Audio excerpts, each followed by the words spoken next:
We are live on the virtual Grip Network from the great state of Florida at the Daytona International Speedway, where some of the best racers on the iRacing platform hit the asphalt in the OBRL YesterYear Racing Cup Series. YesterYear, where past meets present. Luckily, the wet weather has avoided us, and we have sunny skies along with 50 drivers who are hungry to start their season off with a win, but it's not going to be that easy. 110 laps of grueling pack racing at a 2.5-mile racetrack can wear you down, and it's going to show who has and hasn't put in the work this offseason. I'm Zach Chapman, a.k.a. Shaggy, along with my partner in crime, John Hine. We're lucky enough to have the heartbeat of EGN bringing us all of our audio and visuals, the one and only Ryan Seneker. Season 8 is set to kick off this evening, and what a better way to start your season than with a lovely win at one of the most prestigious auto racing facilities in all of the world, the lovely Daytona Speedway. As I scroll down a little too far, mess myself up on opening night, and we find ourselves, here we go.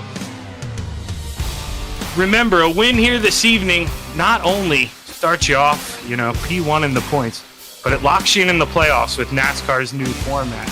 Joshua Robinson, all too familiar with this format. He's looking for the three-peat this season as he's the returning two-time champ, winner of 3 of the last 4 years.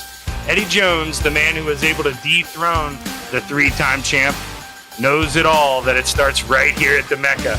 John, what can we look forward to here at the Great American Race?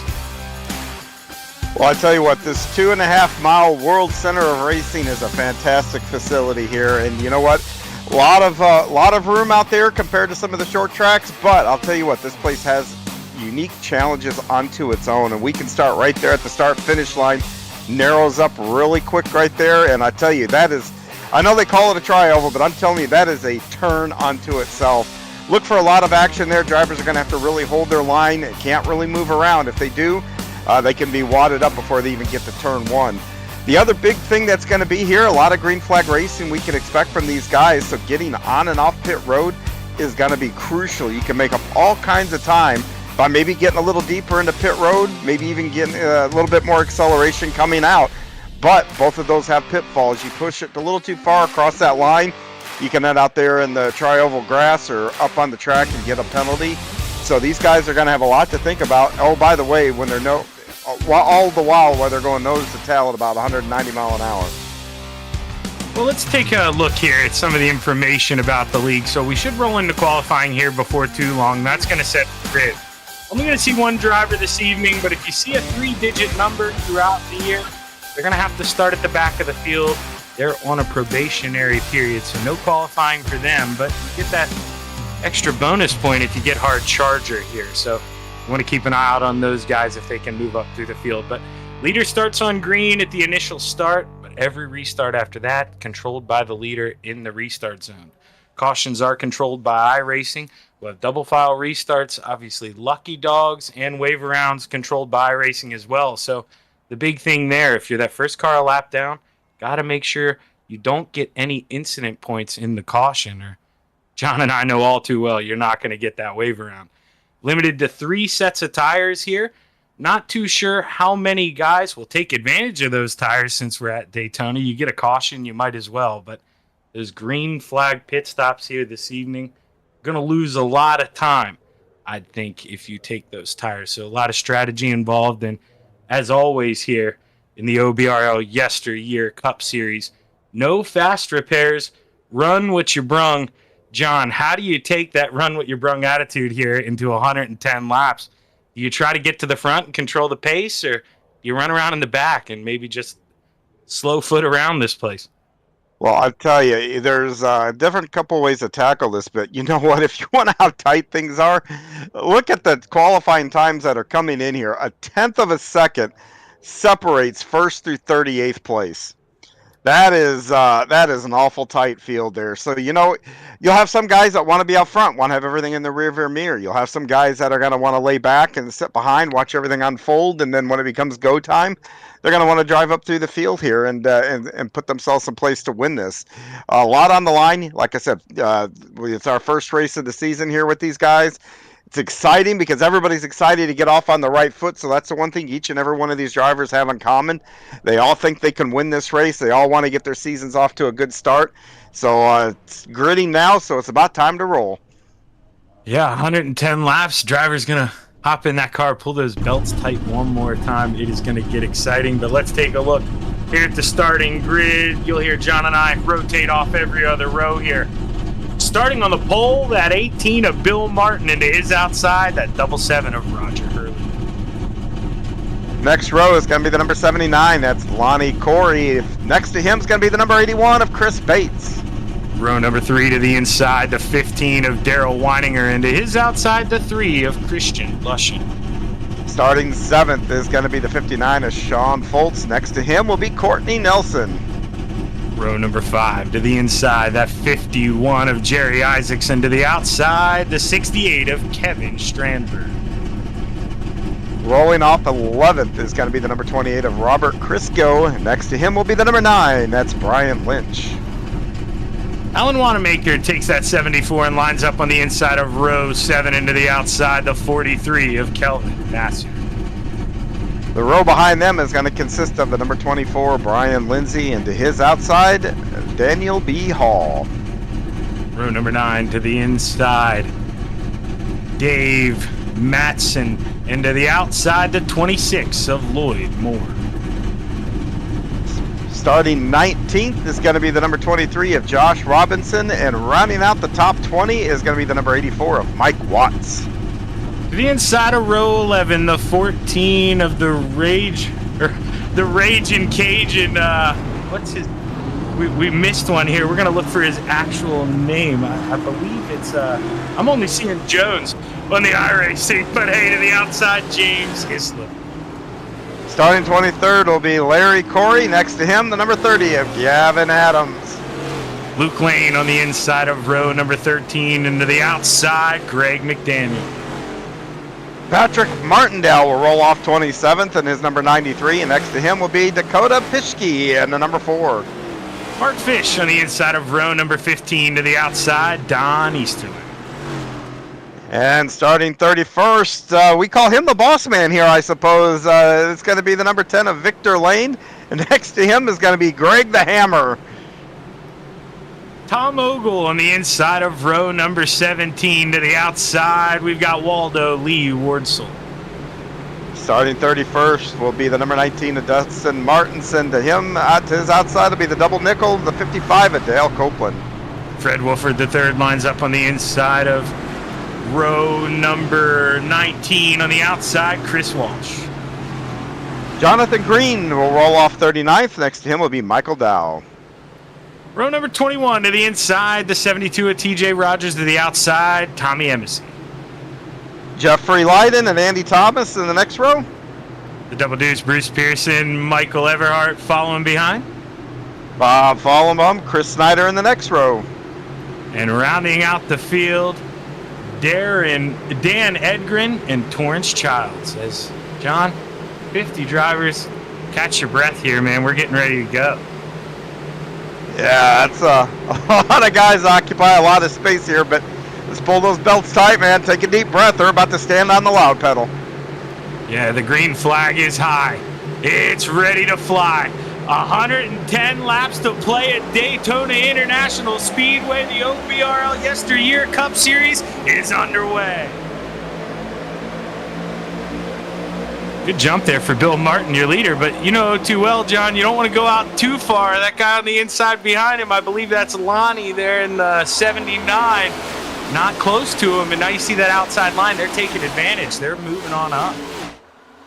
Yeah, right now it's not so much important who's out front there. It's the guys behind them giving them the push, because that's where the energy comes from. That's where the speed comes from, as they thunder down the backstretch for the first time.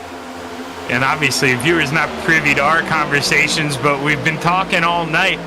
What do you think's the limit out there? You know, obviously you want to link up with a teammate. It looks like the 81 and the 18, similar paints, may be teammates, but do you want to lead the whole time, or do you need to rotate every couple laps to save a little bit of gas?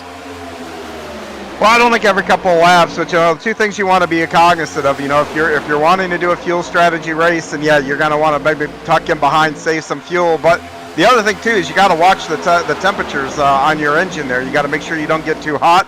You start to see that temperature rise. You're going to want to swap with whoever's around you. But looking like this right now, man, you know what? Zach switching, easier said than done, because where do you pull out and where do you switch at? Yeah, no, you're exactly right. And, if you're in the back, maybe didn't have the best qualifying effort, you would have liked. We got some contact there in 3 and 4. Looks like they keep all going. Oh, no, we got one in the back going around. Yeah, I think we do. Chain reaction. Yeah, that's what's going to happen. This may take a little bit to diagnose here. Yeah, and then the number 19 there, he further back, got under the brakes, got down on the apron, and really upset the car and shot him up into the 71 there of Everhart. Yeah, so I think if I can get our cameraman here, he's wonderful at what he does. If he can hop on the 43 car of Kelvin Masser, we go 3 wide, going into 3 and 4, and, well, little early to do that, and I think we see why here, and that's just what starts the checkup. There, at that point, he's already in the wall, but, I mean, that's where the checkup comes from. Nothing you can do, and you're just trying to avoid the wreck. I mean, if any NASCAR fans out there, we saw it in the ARCA race a couple nights ago. What do you do when a car gets sideways in front of you? Yeah, what you're supposed to do. 9 times out of 10, you hit them. So, yeah, 3 wide there a little bit, not a whole lot of room, and yeah, check up there in the back is what ultimately brought out the caution here. So, now these guys get to download a little bit and try to figure out what they've got, can reassess their strategies, come in, top off, so you go a little further if you're in the back, all kinds of things. Yeah, that's what I was just going to say to everybody else out there. You'll probably learn here throughout the year, but John and I actually are racing teammates. We do race together, and I can tell you right now, I would be in his ear saying, John, pull that thing down pit road. Let's get on our own strategy and let's top this thing off. And we see some of the guys here in the back. We've got 1, 2, 5. Got about 10 cars coming down pit road pretty close. So I like what those guys are thinking. If we get a long green flag run here, which we will be due for at some point in time, you just got that little bit of advantage. And, John, hitting on pit road with a lot of cars, it can get messy. It sure can, but buying that extra lap out of there, too, because I tell you, if we get green flag pit stops, the difficulty of pulling off that track going 190 and getting that car woed down to pit speed is not an easy task. It's so easy to lock them up, run it a little wide, end up out in that grass, and a caution comes out. So, they can allow most of the field to cycle through, might even catch some guys out, a lap down if they have an issue on pit roads. So, a lot of advantages to topping off right now. Hey, John, what do you say we get to know the leader of the race here a little bit? Let him know how we do things. See if we can plug some information from that 81 of Chris Bates. We'll see if we can pull him up here in the booth. Hey, Chris, this is your broadcaster Shaggy up in the booth, man. You got a copy? Hey, I got you. Hey, man, that 81 looking good out front right now, but we know long way to go. How do you make sure you're there at the end? Well, I don't have the best look at these tracks, so I figure if I stay up here, then I can stay out of trouble. But we'll see how it plays out. I want to burn a lot of fuel up here. Obviously, we're the new kids on the block here, but how many teammates do we have out there? Do we got a guy in our back pocket tonight helping us out, or are you a one-man band here? I've got 3 or 4 out here. I got Victor and a few others. John, you got any questions for our leader? I do. So what's going to be the plan? Are you going to try to pit with your teammates or pit out of convenience here throughout this race? I'd like to pit with them if they can get up here. If not, I don't know. We'll just play it as we go. Well, good luck, my friend. I hope we get to talk to you a little later. Just stand on it and keep going forward there. Will do. Appreciate it. Got the 81 Toyota Camry leading the way right now. But John, long way to go. And, well, I mean, not that it hinders you a little bit, but, sometimes that bad bug, man, just that bad juju, not having the confidence. He sounds a little down. He's got to turn that frown the other way, man. Yeah, but everybody knows races here at some point in time knows it's kind of a crapshoot. There's a lot of things that are out of your control, and there's a lot of things that are out of your control that will actually not only negatively affect your race, like wrecks and stuff like that, but you need help to win the race. You know, you can't control if someone's going to stay with you, if they're going to pull out, you know, on the last lap. You need a lot of things, probably more so here, other than Talladega, but more so here in Talladega than any other track. You need friends. You need things to go your way, and you know, you just don't win by raw talent here. No, yeah, you really do. And, you know, something that, well, in the virtual racing world, we're not as privy to as the NASCAR world is, you're in the lead on the last lap and there's a wreck behind you. You're racing to the flag. It's old school. You know, they're not waving that flag. It's not going to freeze. If that guy behind you isn't stuck to you, you're just going to be a sitting duck. So it definitely is a track where you need that drafting help. And you're looking out that rearview mirror just as much as you are the front windshield, that's for sure. Absolutely. Lights are off here on this pace truck, so should be diving down this time out of 4. We're ready to go back here. Lap number 6 at the Daytona International Speedway. Pulls off any time between, you'll see that blue bars come up on the side, the Geico restart zone. Drives through, he goes, we're back underway, lap number 6. Oh, we got one around. Yep. Got a wreck right past it. Oh, man, I think it stems about 3 cars ahead of that. It looked like somebody maybe spun the tires, you know, restarting their second gear, trying to get that big advantage. And, well, John, sometimes, oh, man, the spinning the set of tires when they're cold, they can get on you. Yeah, it really can. And, you know, and I talked about this tri-oval, not a lot of room, but, yeah, this is another chain reaction through the field. And you know, you just talked about the leader, you know, worried about other things going on. There you go, Exhibit A. You know, look how many guys this affected that it had nothing to do with, they did nothing with, and wow, is all I can say. I don't want to, we'll end up pulling somebody up here. I want to pull up as many drivers as we can, but we'll let them go by pit road here, decide if they want to pit or not. I think they're still working on catching up to the pace car from what I see. So the leader, they're blaring all by himself. That is Chris Bates. Just looking for the pace truck. It's out there somewhere. It's looking like a Where's Waldo book right now, though, John. Nowhere to be found. Yeah, you know, whenever this happens, at least when I drive these races, and because it's such a big track to catch up to the pace car, usually when I've got to drive hard around under caution like this, the only thing I'm thinking about is I'm wasting gas. I absolutely hate the fact that when you got to zoom around and get to it. But you do need to get to it quickly, because you know what? If you don't do it and you're not packed up and that pit road opens, boy, that is a disadvantage. You know, everybody in front of you is there and gone if you're too far behind. Yeah, I noticed there on the broadcast we saw the 92 going down pit road there. He's going in. Remember, no quick repairs, so we got these cautions here, but we're going to see that field dwindle down as well. There, the leader catches the pace car. See second place just now rolling by the pit entrance. Here we go. We got some guys coming down pit road. That's what interests me. Roger Hurley started second, John, already coming down pit road in that 77. Yeah, I don't know if he was caught up in that incident or not, but going back to the topping off thing, that's usually, you know, and I know this is your strategy, but, you know, if you're in that back, I don't know, with 50 cars, I would say if you're anywhere from 30th on back, I would be pitting. I would be a little leery if I was any further up than that, just because of, you know, having 50 cars here. That's a lot of cars that have to get back around, so I'd be a little bit more leery about giving up that track position. But I would say 30 on back, man, I would be in that pit road, topping off every time. Now I'm going to see if I can bug our cameraman, Ryan. Can we try to get a view of the 33, a zoomed-in view of that nose?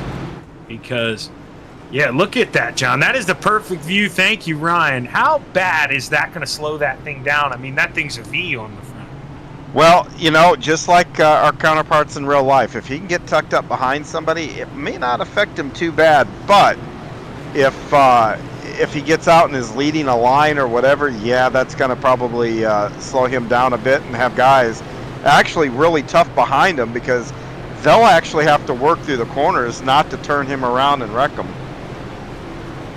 See if we can pull up the 24 here, Brian Lindsay. I think we got a Jeff Gordon fan on our hands. No, I was never a big Jeff Gordon fan, but this paint job was one of my favorite paint jobs growing up as a kid. And Jeff, Shaggy up, or Brian, Shaggy up in the booth, man. You got a copy?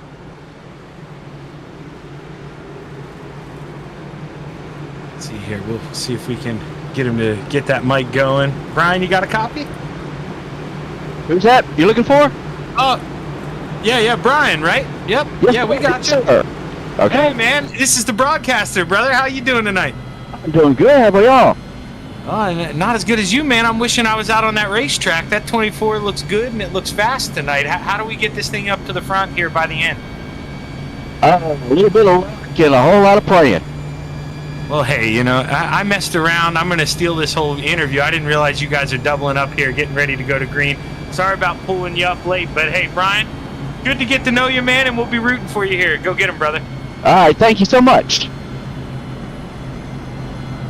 They may have snuck that one up on me and shortened that. Or no, what it was, they were driving around catching the pace car, John. That's what caught me sleeping. Not doing my job. That's okay. Somewhere along the lines, I'm going to go back, look at an accident, forget to catch the video back up. So it's all good. But, you know, these guys do have, I believe, a faster pair. So, you know, some of these guys that get into trouble here. Oh, no, I'm sorry. No faster pair. So, you know, they get into trouble. They're stuck with what they got. And that number one's got to promote cleaner racing. But, you know, long pace laps will allow guys to get in there and get some work done on their cars, though. Yeah, something else I just noticed too, John. If we're privy to be able to click at that info, their incident count DQ limit is 9x. So that is not very high. I don't know if, you know, they'll clear that, let them go. But, dude, that, you know as well as I do, that's, you know, 2 little bumps, incidents, and cutting down through the grass here if you're involved in something. So you really got to behave yourself tonight. Yeah, if I saw that, I'd just pull in now because no way I cannot behave like that. So, but yeah, these guys are really good at what they do. I won't be surprised if you know, no one has an issue with them from everything here, watching them last year and stuff like that. This is a real clean group. We're getting ready to go here again as the green flag is high. It's ready to fly. Lap number 10 in the books, and there you see Chris. Man, oh man, big jump, and that 18 gets a run. Does Bill Martin think about stealing this lead? You don't want to get that good of a jump here at Daytona. We're not dirt racing, John. No, we sure aren't. You got to go across a little down the road to Volusia for that. But you know what? I think with the gentleman behind him there, you know, they're pushing. Like I said, that's where all the energy, that's where all the speed comes from. Early on, find a dancing partner and just stand on it. You know, I think that's kind of almost what the front here has that look of what they're doing. Yeah, and speaking of energy, that Ghost Energy machine, the 51 of Jerry Isaacs, he's rolling the bottom, moving that thing up towards the front. I love that blue and yellow Ghost Energy scheme. Now, I haven't gotten a chance to look at all of them, but right now that's up there with the Jeff Gordon one, and look at him running in line. Shaggy's 2 favorite cars.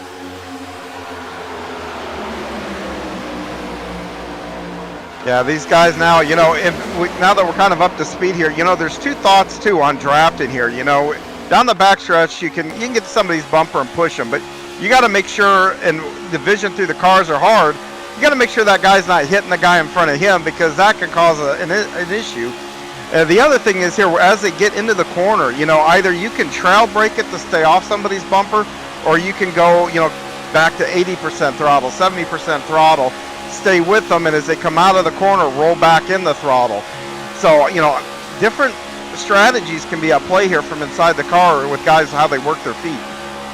Yeah, especially, you know, in these opening stages, I think we'll see a lot less of the trail braking, you know, guys trying to save gas, working that throttle a little bit more. But as we get into the later stages, and you want to keep that thing pinned down and you're trying to push that guy in front of you, we will see a lot of trail braking. See, we haven't seen anybody try to go back 3 wide yet, but we do have, John, 2 packs starting to develop. We've got the 55 one for the lead, of Dale Copeland here leading the second pack, and you know what this means? they're going to settle down here a little bit, so you don't want to let that second pack get too far back, or we stay green flag for a long time. That could be it. Yeah, now we got to battle up for the lead here. We got a lead change and two separate lines here. Right now it looks like the outside's a little stronger than the inside. You see, and the main reason why is you see the guys on the outside a lot closer together on the track than the guys on the inside. That gap between that second and third place car on the inside, there it goes, it closes up. The closer the gaps, that's going to be the line that you're going to be in. The line that has big gaps, guys, not, nose to tail, that line's going to suffer. Yeah, and the front two able to clear now, but they like that high side for the most part. They're going to stay up there, John, and if it's work, or if it ain't broke, don't fix it. I think that's what they say. If you get there like that, you might as well stay up there until you want to swap out and maybe save a little bit of gas. It seems like the high side is where you're rolling, but splitting off into about 3 packs now. They're really starting to branch out here, and I really don't like that if I'm the strategy that I normally roll where I'm at the back. You don't want to see that separation. You start to get a little bit of anxiety sitting back there. Yeah, and the one reason, too, the outside line has a little bit of advantage. The further up the track you go, unlike Talladega, which is just wide open everywhere, Daytona, you will scrub some speed in the corners here. So that allows the guys on the outside less wheel input, which means that they're not going to bog the engine, even if it's just 10, 15, 20 RPM. It's going to allow them to keep that RPM higher than the guys on the inside, which equals more speed. And obviously, John, not going to be a super issue yet, but if they do what I said, if we go green flag here and we take fuel only, I mean, the drivers on the inside, that halfway through that second run, they're going to start to feel that rear end slide on them coming out of the corners, won't they?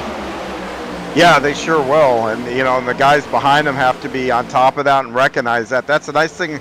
While you can't see through the cars, usually when somebody gets in trouble or a little out of shape, that guy behind him actually knows it, probably before the driver in the seat of the actual car that's starting to slide.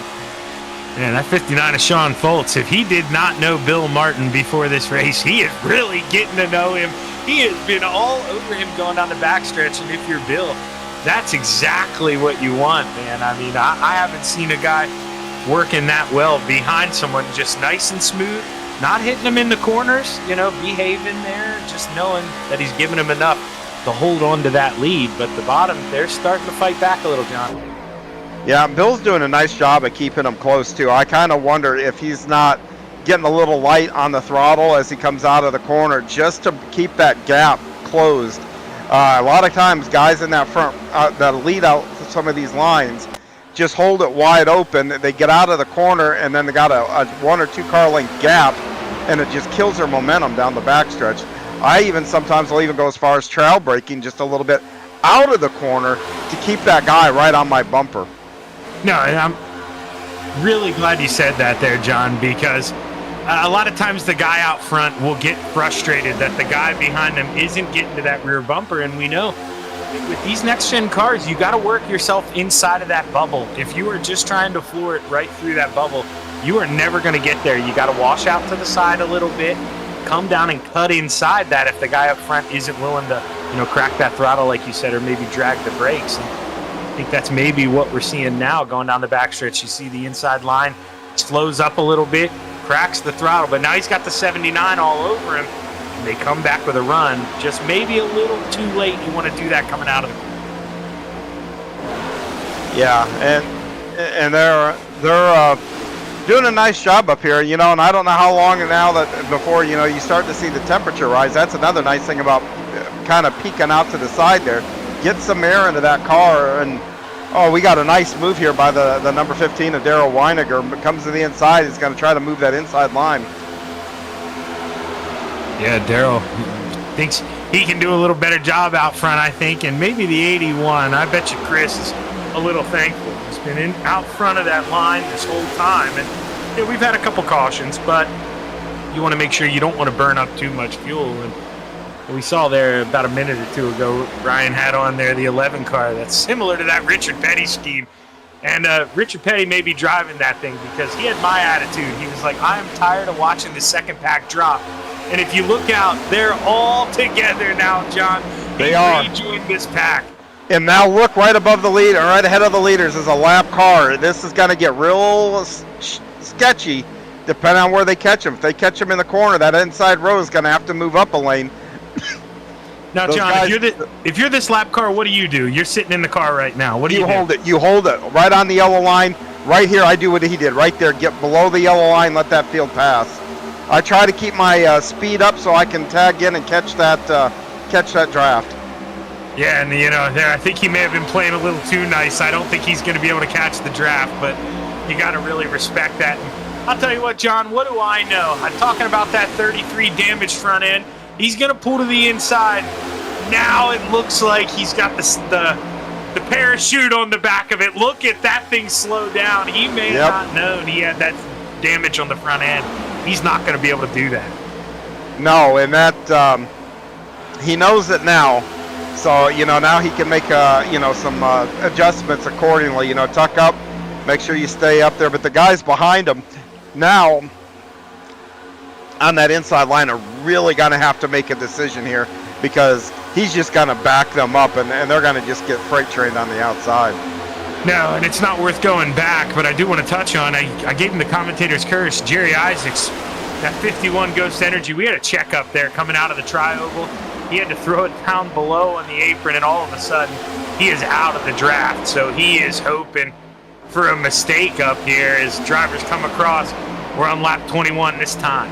Yep, we got another lap car coming up the track here. And, just as important, he goes up the track, and maybe he's going to try to let all these guys pass below him, but he is up against the wall. So though the outside lane has to come down right on the inside lane doors, everybody's got to be aware of him and what the other lane has to do to clear him. Oh, and they're going to catch him in the corner, Zach. Oh, man. Yeah, pull those belts tight while you're still on the straightaway. It may get bumpy here through 3 and 4. Now the front 4, they've got the clear line. They can go down. When we get to the 10, here's where it's going to get interesting. Hold your breath as we go through the trial. But we're going to go be 3 wide. Oh, and they put him in the wall a little bit. That's only going to slow him down a little more. Yeah, he bounces in that wall, but for now, he's still able to stay up there as we see him on the top right. But front 3, the leaders get through. We're all good for now, John. Everybody can let that big breath out and relax. Yeah, for now, but it is Daytona, so I'm sure it won't be long. But, that 33 is... he's hanging on there. I mean, I just don't think he's got enough to get to the lead, but he's definitely not dragging that lane back like I thought he would be.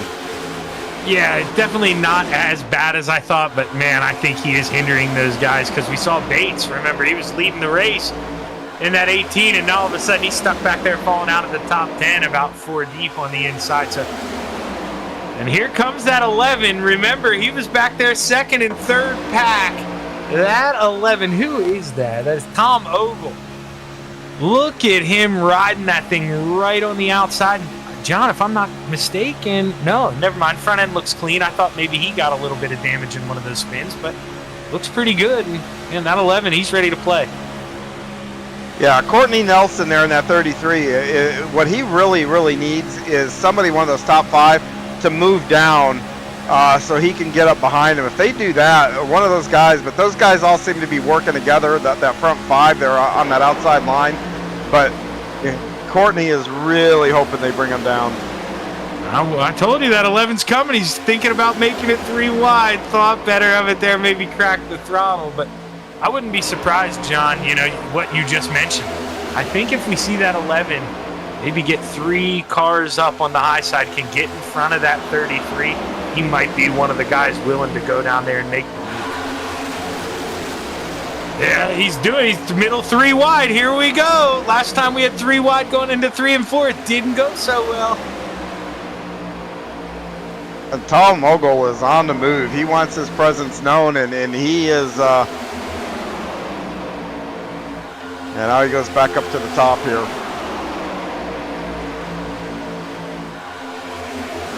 But Courtney Nelson now has some guys in front of him. Now look at that car. Nelson now just picked up speed and gets right to their bumper.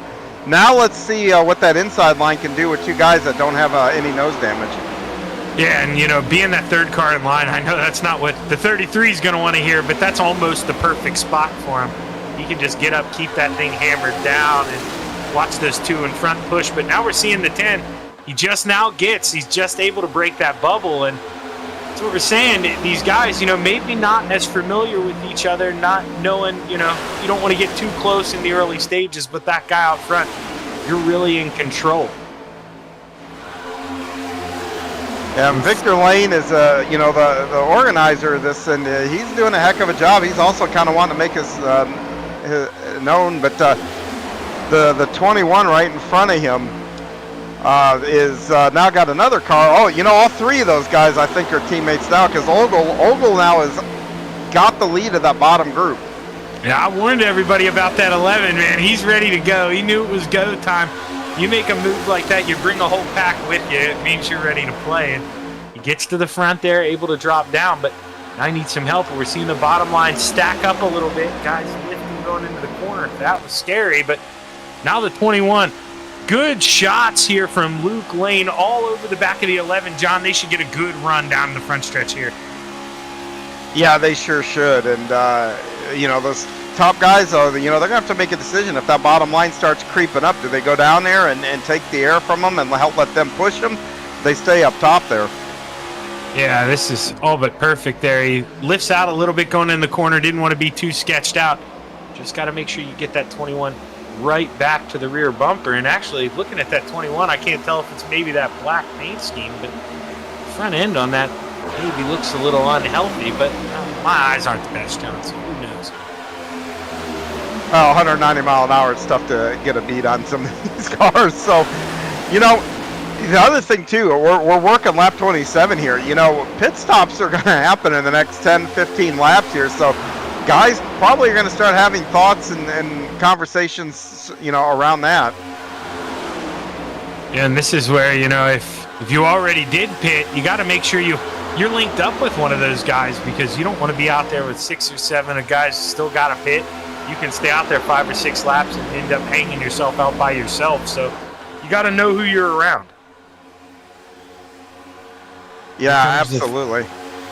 That 11, man, he got another good run on the inside with just no help there coming down the backstretch. And that 59 and the 18, they look like they are going to be a tough nut to crack on that outside. You may need 3 or 4 cars to work together to be able to get those two apart. Yeah, Martin is just, I've been watching him. The thing is, he holds a steady line. He's got Surgeon's hands here. That car is not dancing all over, which means the 59 right behind him there is able to stay right to him. It's easy to push. You can be confident there. Sean Foltzer in that 59. Life becomes a lot easier when you can hold a steady line like that. Yeah, it really does. And I've always been one of those guys that, sadly, I'm the pusher, John. I can't keep my eyes out of that rear view mirror and keep it smooth. That really is a talent that Bill is exhibiting right now, just to be able to stare at that line on the racetrack and just hit it lap after lap. And, I mentioned it in the intro. It may be, we're turning left here, but 110 laps at a 2.5 mile racetrack, it really does wear you out. Just mentally, not so much physically, but just hitting the same spot every single time. We know that very well from the 24-hour race. We do, and I'll tell you, Tom Ogle leading that inside line, they are creeping up on that outside. He's worked up to challenging for third now, and a couple laps ago, he was trying to break even with that 5th place car, Dale Waniger, in that line. So that inside line incrementally is starting to pull up towards the front. Yeah, and he's really doing it, too, without being very aggressive. Not going up there, pulling side draft off, going down the backstretch, or anything like that. Just 2 cars going the shorter way around, and I believe that's Briscoe there on the inside trying to tag along on this, or no, he's on the outside, excuse me. Victor, that's Victor in that black and pink. There we go. I'm telling you, I promise, boys, you give me 3 or 4 weeks and you don't change these paint jobs up weekly, I'm going to have you down. I was always good at the memory game. Yeah, the development up front now, the front 3, Martin, Foltz, they've all gone to the inside line here. So, you know, is that a sign that maybe they're going to pit? Oh, Ogle, they left Ogle hung out there on the outside, though. He went back to the top. Yeah, Ogle, he didn't want to stay in line anymore. He did enough of that at the beginning. He's ready to lead this thing, and we're side by side coming to the line. Oh, man, that would have been a photo finish, but I think we give it to the 18. Luckily, John, only lap 32. Still plenty of time to go. Yeah, and, you know, these guys all seem to have pretty cool paint schemes, but that 55 and that Chick-fil-A paint scheme, I got to quit looking at that car. I'm getting hungry.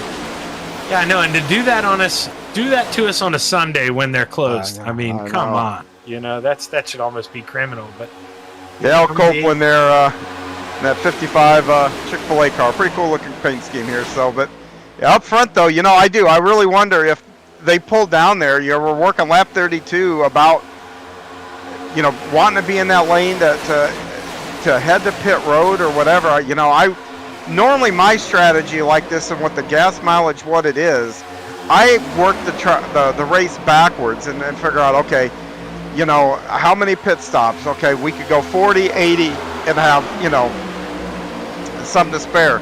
You could even go 35, you know.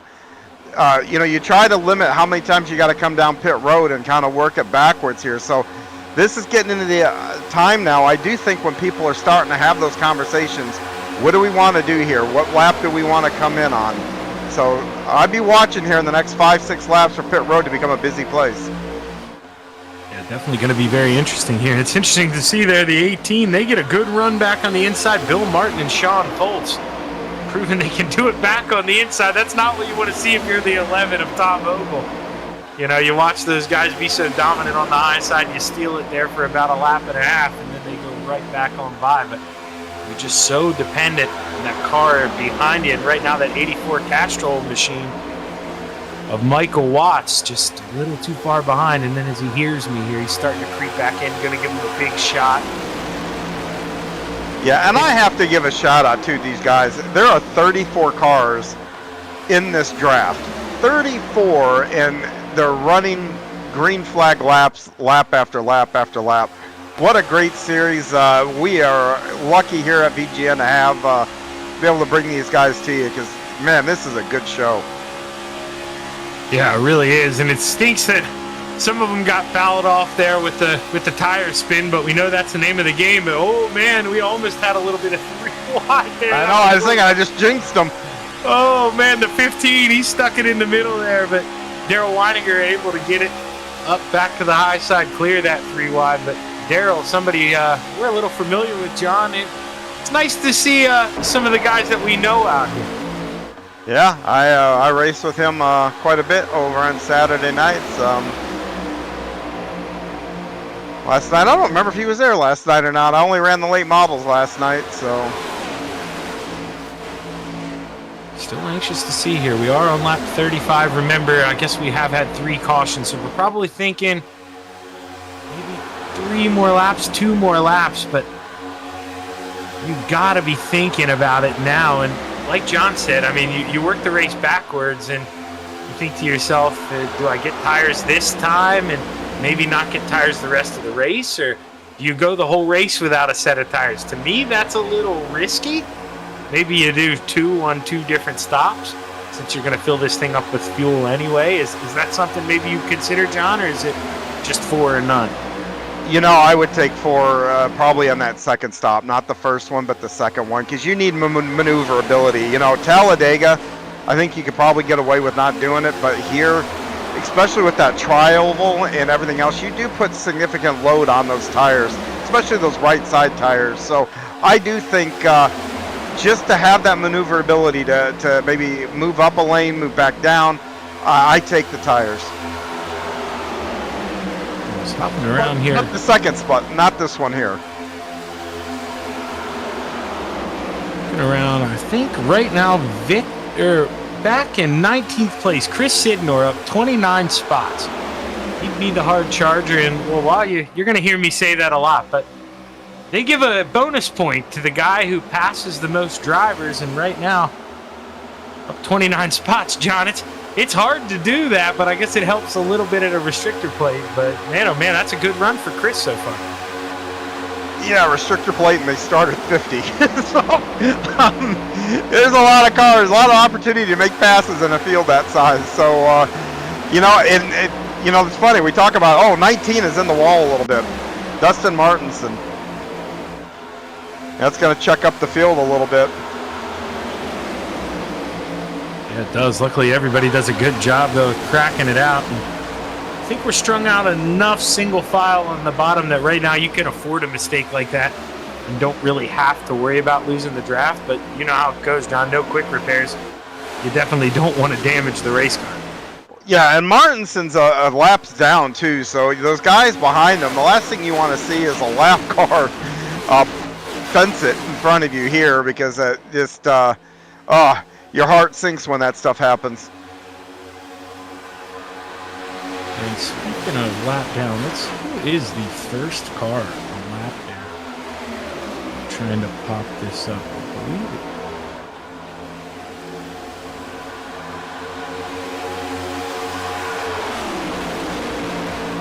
I believe, yeah, the 92 of James Hislop. Yeah, first car lap down, so you got to keep an eye on him. He's able to stay in a pack, and why that matters, John, you know, that lucky dog. I mean, it doesn't look like we're on pace for another caution, which is a good thing, but not necessarily for the 92.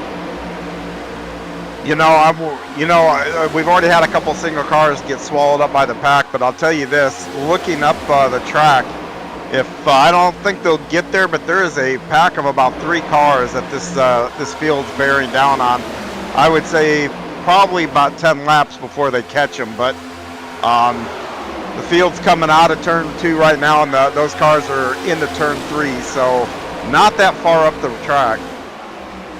No, and the interesting part about that is, you know, you mentioned maybe 2-3 laps. Well, that's when we expect those pit stops. So maybe, you know, if you're sensing a little trouble in the water, if you catch those guys, you know, maybe you think about dipping down the lap before if you're not worried about the fuel mileage. But if you're worried about the fuel mileage, you're going to have to stay out there and put it all in black and risk it.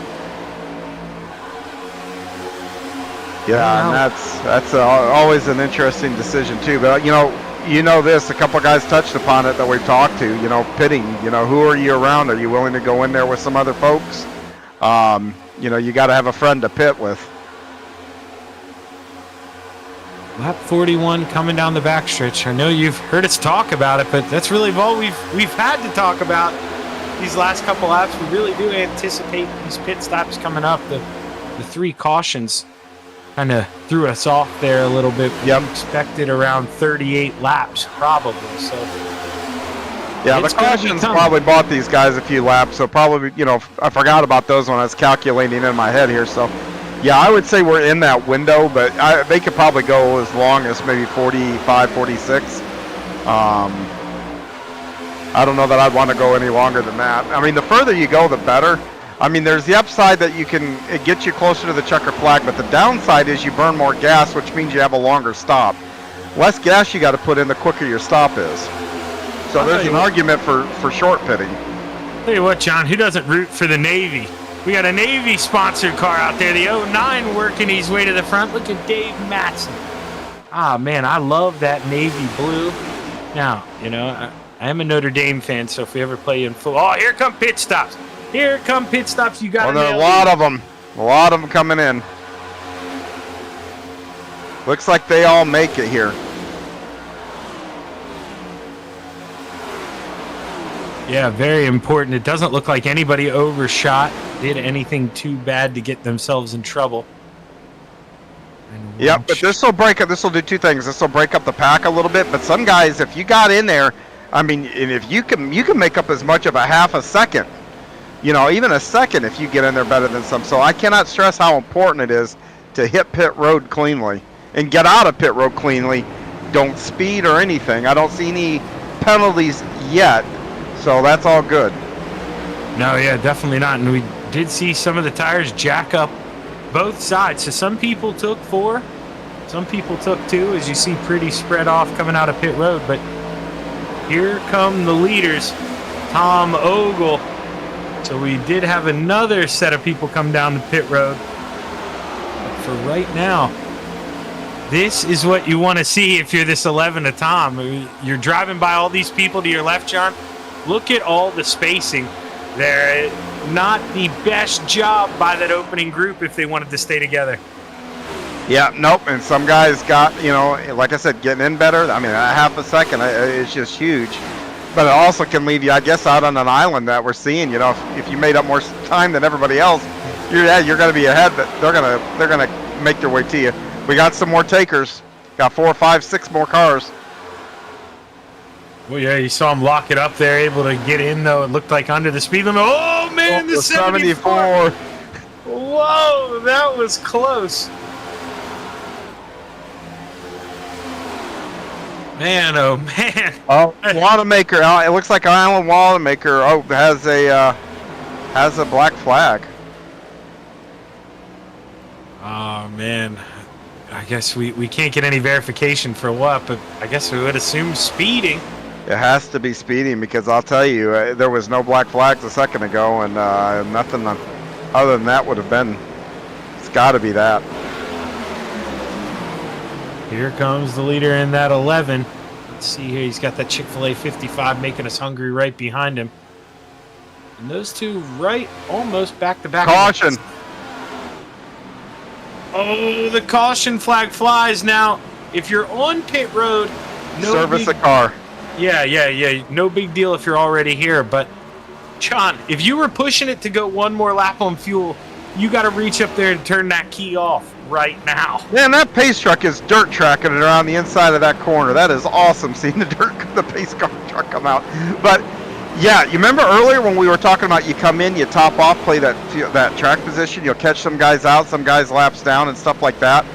Here you go. So if you played that game, I'm going to bet you're going to be a big winner. I can't wait to see what this leaderboard looks like as we get ready to go back green here in a few laps. I'll tell you what. The leader I have right now is the one of Greg McDaniel. Pretty sure that is the leader. And John, the paint jobs get better and better. We've got a Cartoon Network paint job. That 99, that spin, self-car spin you see goes up the track there. What do you think caused that? Maybe got tires, wasn't used to the coolness, or just goes up there, clips that apron? Yeah, it looks like he caught the apron.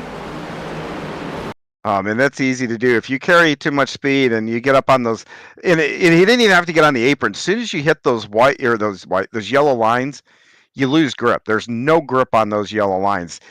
Zach, you've run enough short tracks. You know if you put tires, it's usually your left side tires on the yellow lines, car goes around. You think of Myrtle Beach, places like that happens really easy. This place, just the same. If you get your tires on them, car becomes very, very hard to manage. And it was interesting there. I almost lost my breath. It looked like Greg McDaniel, and I had mentioned about being close on gas. It looked like he coasted into that pit stall, John. There were people passing him going down pit road. He was the leader at the point in time. I think those guys pushed it almost as far as they could go. And, that was close call for some drivers. Yeah.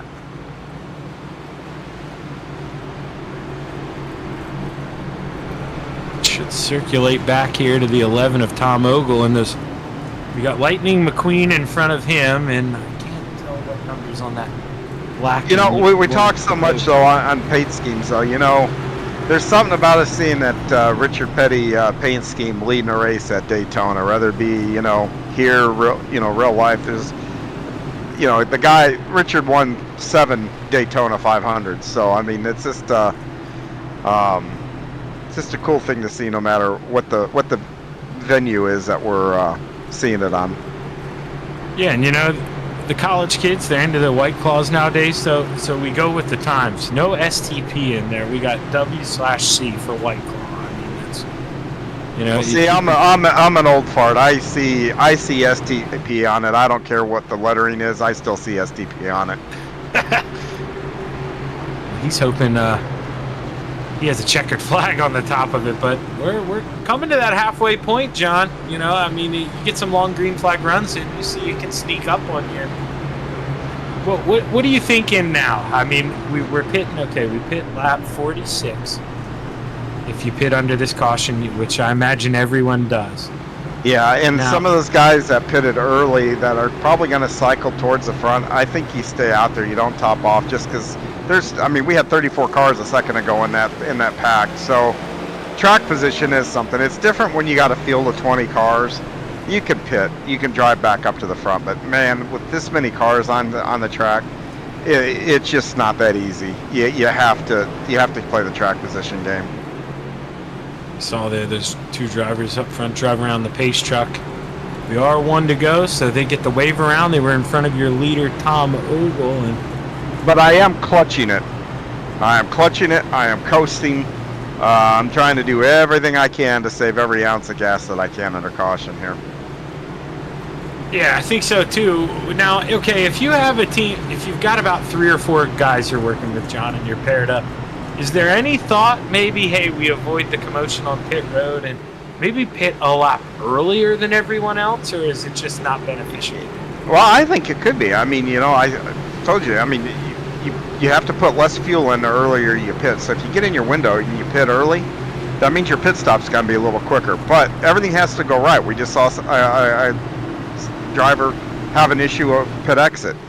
We saw a couple lock it up on pit entry. I mean, everything has to go right there. But the actual time that you're stopped, which is in that pit stall, the less time you spend there, no way you slice it, that's better. So taking the less fuel, I'm a big fan of stopping early for that, for no other reason than that. Yeah, I think I am too. Just kind of separate yourself from the pack. You got some guys that you're comfortable with.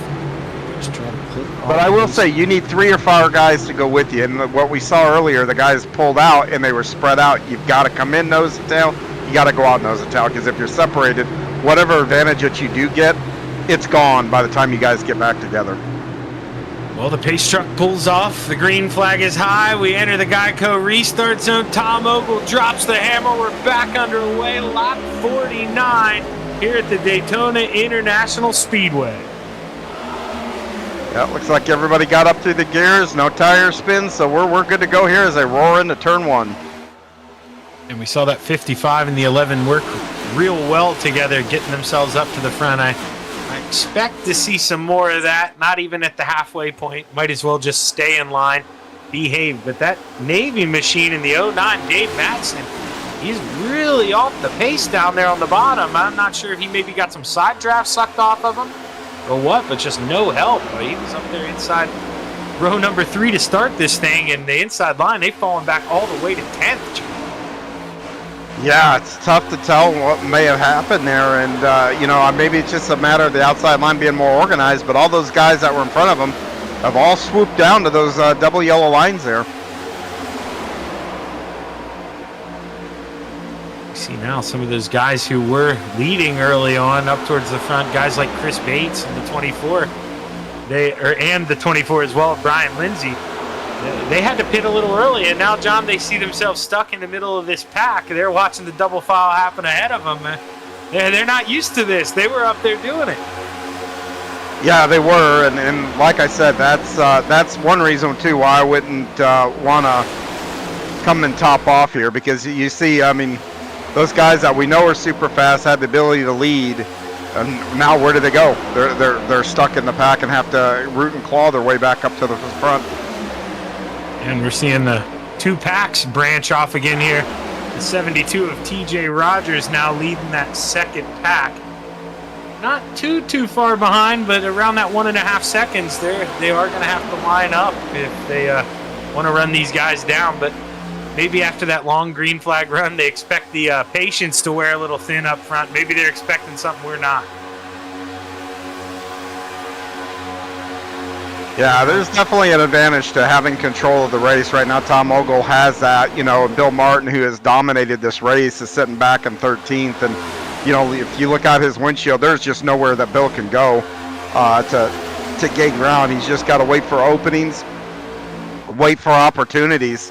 Really tough and too early to make opportunities, because when you make opportunities, usually you either got to put yourself in a bad spot or you got to put somebody else in a bad spot to make those opportunities.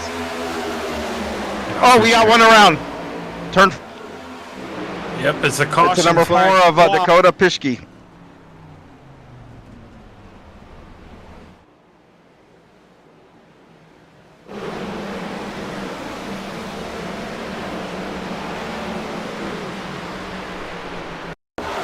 Going into turn 1 here, he had to do a really big checkup for the 59, who the 59 tried to go down to the middle lane, and when he checked up, he got tapped around, and yeah. So I'm gonna, you obviously can't hear it, but our ghost writer behind us, Ryan, I'm gonna fill him into why.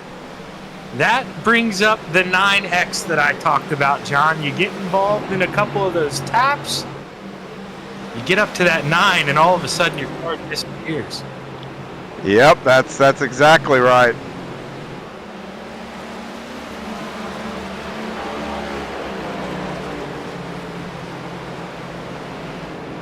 But yeah, no, I mean, because that's what, it's not, I mean, it is what it is in the virtual racing world. You can't be perfect, but let's say I'm driving behind Mr. John Hine and I give him a little bit of a bump and he ends up getting into another car after that bump. Well, the server holds me responsible for that, even if I didn't necessarily get any damage. So right there would be a 4X incident point. And you're involved in 2 of those, and then you even cut the grass, tap the wall all by yourself. Right there's the other one. And, that's why, honestly, I'm really looking forward to this league, John. I mean, you saw how long the green flag racing was there, but they really encourage, man. You got to know what you're doing. You got to hold your line, and you got to race carefully.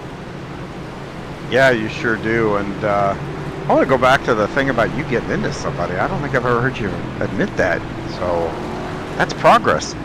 Oh, man, you would have loved me the other night, John. I called a league where a name, this may ring a bell to you, a man named Brandon Combs won the race. And the interview was a lot of fun because he didn't always like me when we used to race together. But Brandon, great guy. And, I love my new gigs up here in the booth. This is where I belong.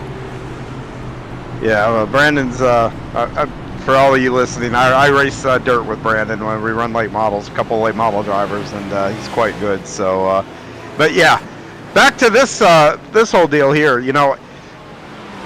Now we've had a couple of quick cautions here, and now you start to count backwards from that 110 laps now, and you figure 40, 45 laps, you have to get gas. So, if you topped off here, and even it came in and just did a full-blown pit stop, because now's an opportune time to do it under caution, but take that full-blown pit stop and take tires. That last stop of the race, and it's gas only, which makes it quicker. So I would almost be having those conversations with teammates and whatnot, and I think I would be tempted, even though the track position, I'd pull in and get that extra set of tires now. Yeah, no, I think you're exactly right. I think that is the time to do it. You take those 4 fresh sneakers and you don't do it again, because we are coming up to the halfway point as we roll by, or we're going into 3 now behind the pace truck. When we come around, we'll still have one more lap under caution, but we'll be on that halfway lap 55. So maybe, I know, John, here, this is probably me being a bit optimistic, but if we would get maybe 3-4 cautions, is there any chance if you go in and top off with 1 to go, we can go the rest of the way, or are you just wishing down the you know what? After having that long green flag run, I'm not counting on cautions. Not at all. I would just take the tires just from the standpoint, hey, that can speed up that last stop, and with that last stop, you definitely want that to be the quickest stop of the day. Let's see here if I take a look. Tom Ogle, he last pitted on lap 45. So these guys most recent coming in on 53. But did they take tires? That's the big question. Yeah, if they take tires, then they probably don't want to. But if you didn't, you did a fuel only, which I think most of them did fuel only. Yeah, they did. Then I'm seeing 7 or 8 second pit stops for all those guys. Yeah. I would pop in and, like you said, get some new sneakers and let those run to the rest of the race now. Yeah, Guarisco in the 28, he had a 14.5 second pit stop, so I imagine he got all 4 tires. So keep an eye out on Robert. He's in P25 right now, but long way to go. He's going to be that first guy with the freshest set of rubber. So I like where he's at right now. I really do. And I see, actually, you know what?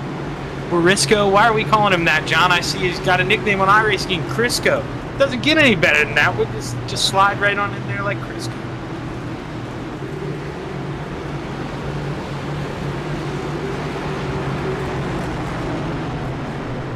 Well, these guys are taking time getting lined up towards the back here. Lights are out on the pace car. They need to get this stuff sorted out. I know it's a long ways from the back stretch back to the start-finish line, but it looks like, here we go. Now they're starting to kind of move back and get into line.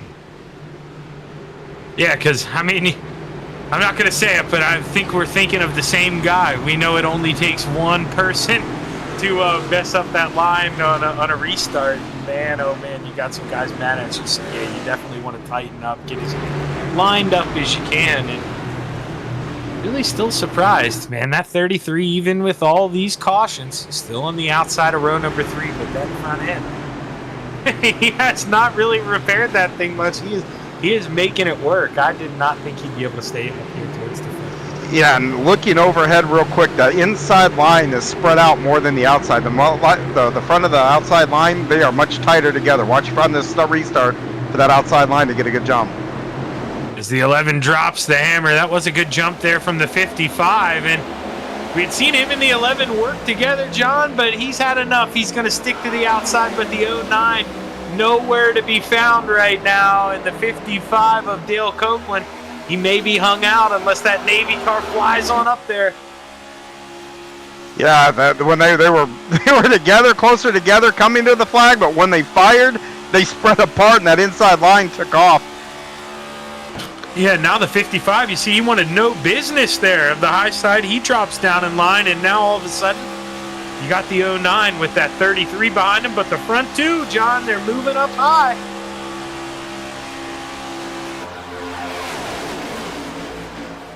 Copeland to the inside here, coming off of 4. What kind of run can the Chick-fil-A machine get?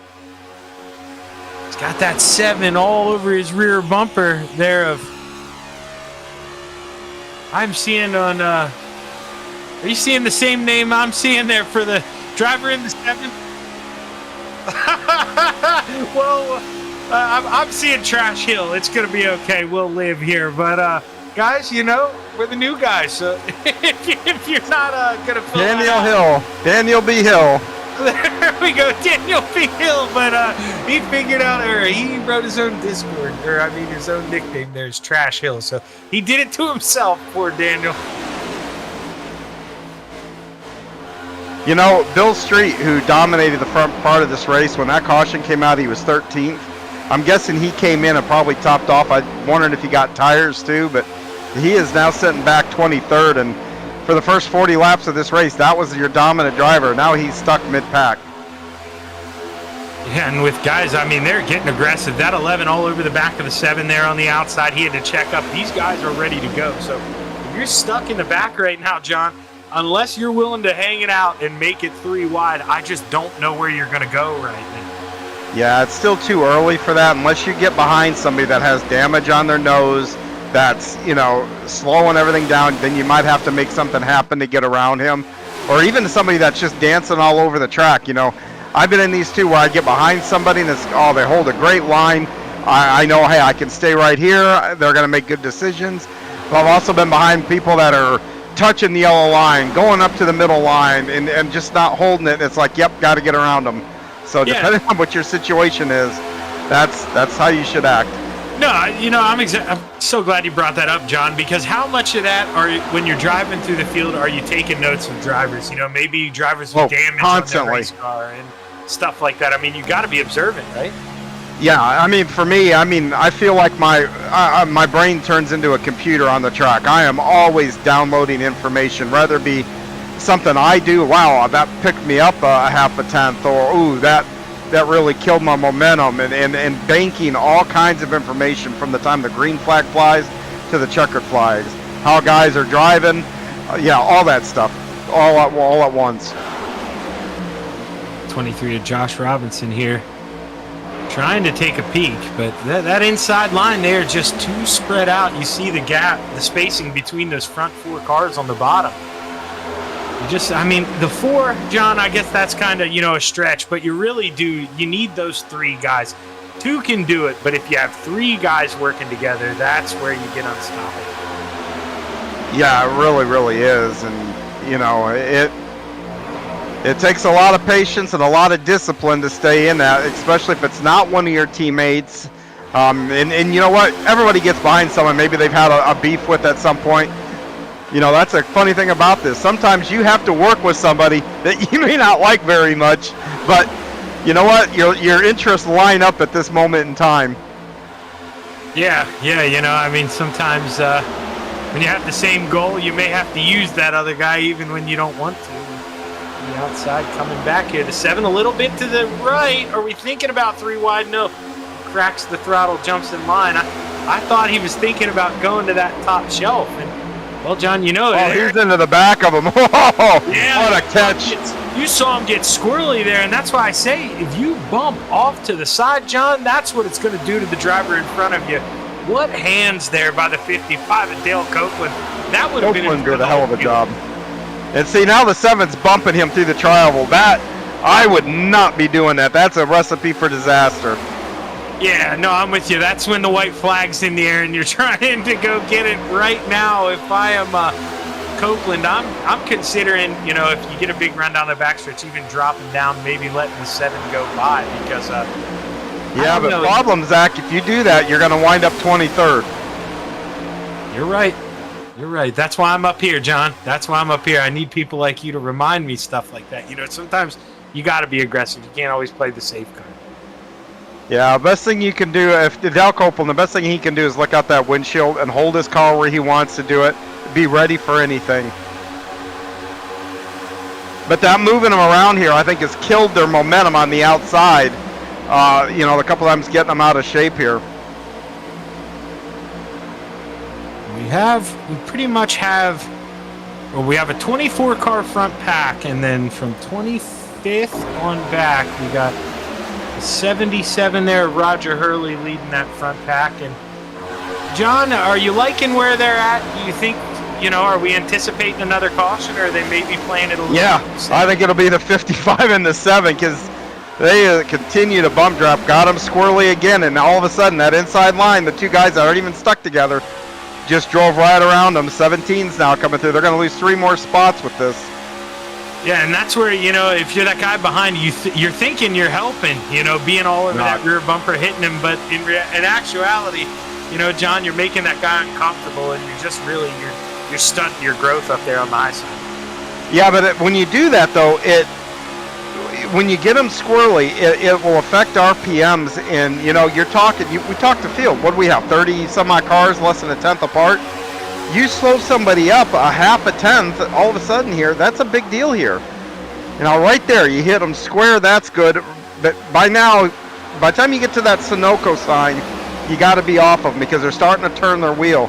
If you're into the bumper when somebody's got their wheel turned, man, that gets sketchy quick. Now, not trying to, show anyone's age here, John, but taking a look at that 17, Larry Corey. That is a familiar paint scheme. DW. I was going to say Darrell Waltrip. I knew it. I thought so. Okay. All right. And the same number and paint scheme, the whole 9 yards. That is another nice one, man. I am a sucker for those NASCAR throwbacks. I really am. I'm somebody who was stuck in the early 90s when I grew up. Oh, just up the road there, we're about to catch the end of it. You saw that white car down, the Dude Wipes machine, that 42 gave that 60 a shot. And man, oh man, the 60 of Michael Dow. He almost lost it on the straightaway, able to gather it back in. You see now, that top line all of a sudden, John, they're getting a run back when you spread out on the bottom. Yeah, and he hasn't gotten into the back of them except for in good spots on the straightaways. So he continues to do that. Those guys will continue to move forward, but and they are, he's all the way almost back up to the quarter panel of the leader. Yeah, and looky who on the inside, he kind of snuck up there, Jerry Isaacs. I only mention that because I touched on that first run. He had got hit down on the apron through the tri-oval. He had lost the draft. you keep plugging away, and you can find a way here at Daytona. What a run for Jerry from the back up into the top 5. Absolutely, and we got a couple cars that these guys are coming up on here. They might catch one, maybe coming out of turn 2, maybe. So everybody's got to be aware of that and act accordingly, give guys room.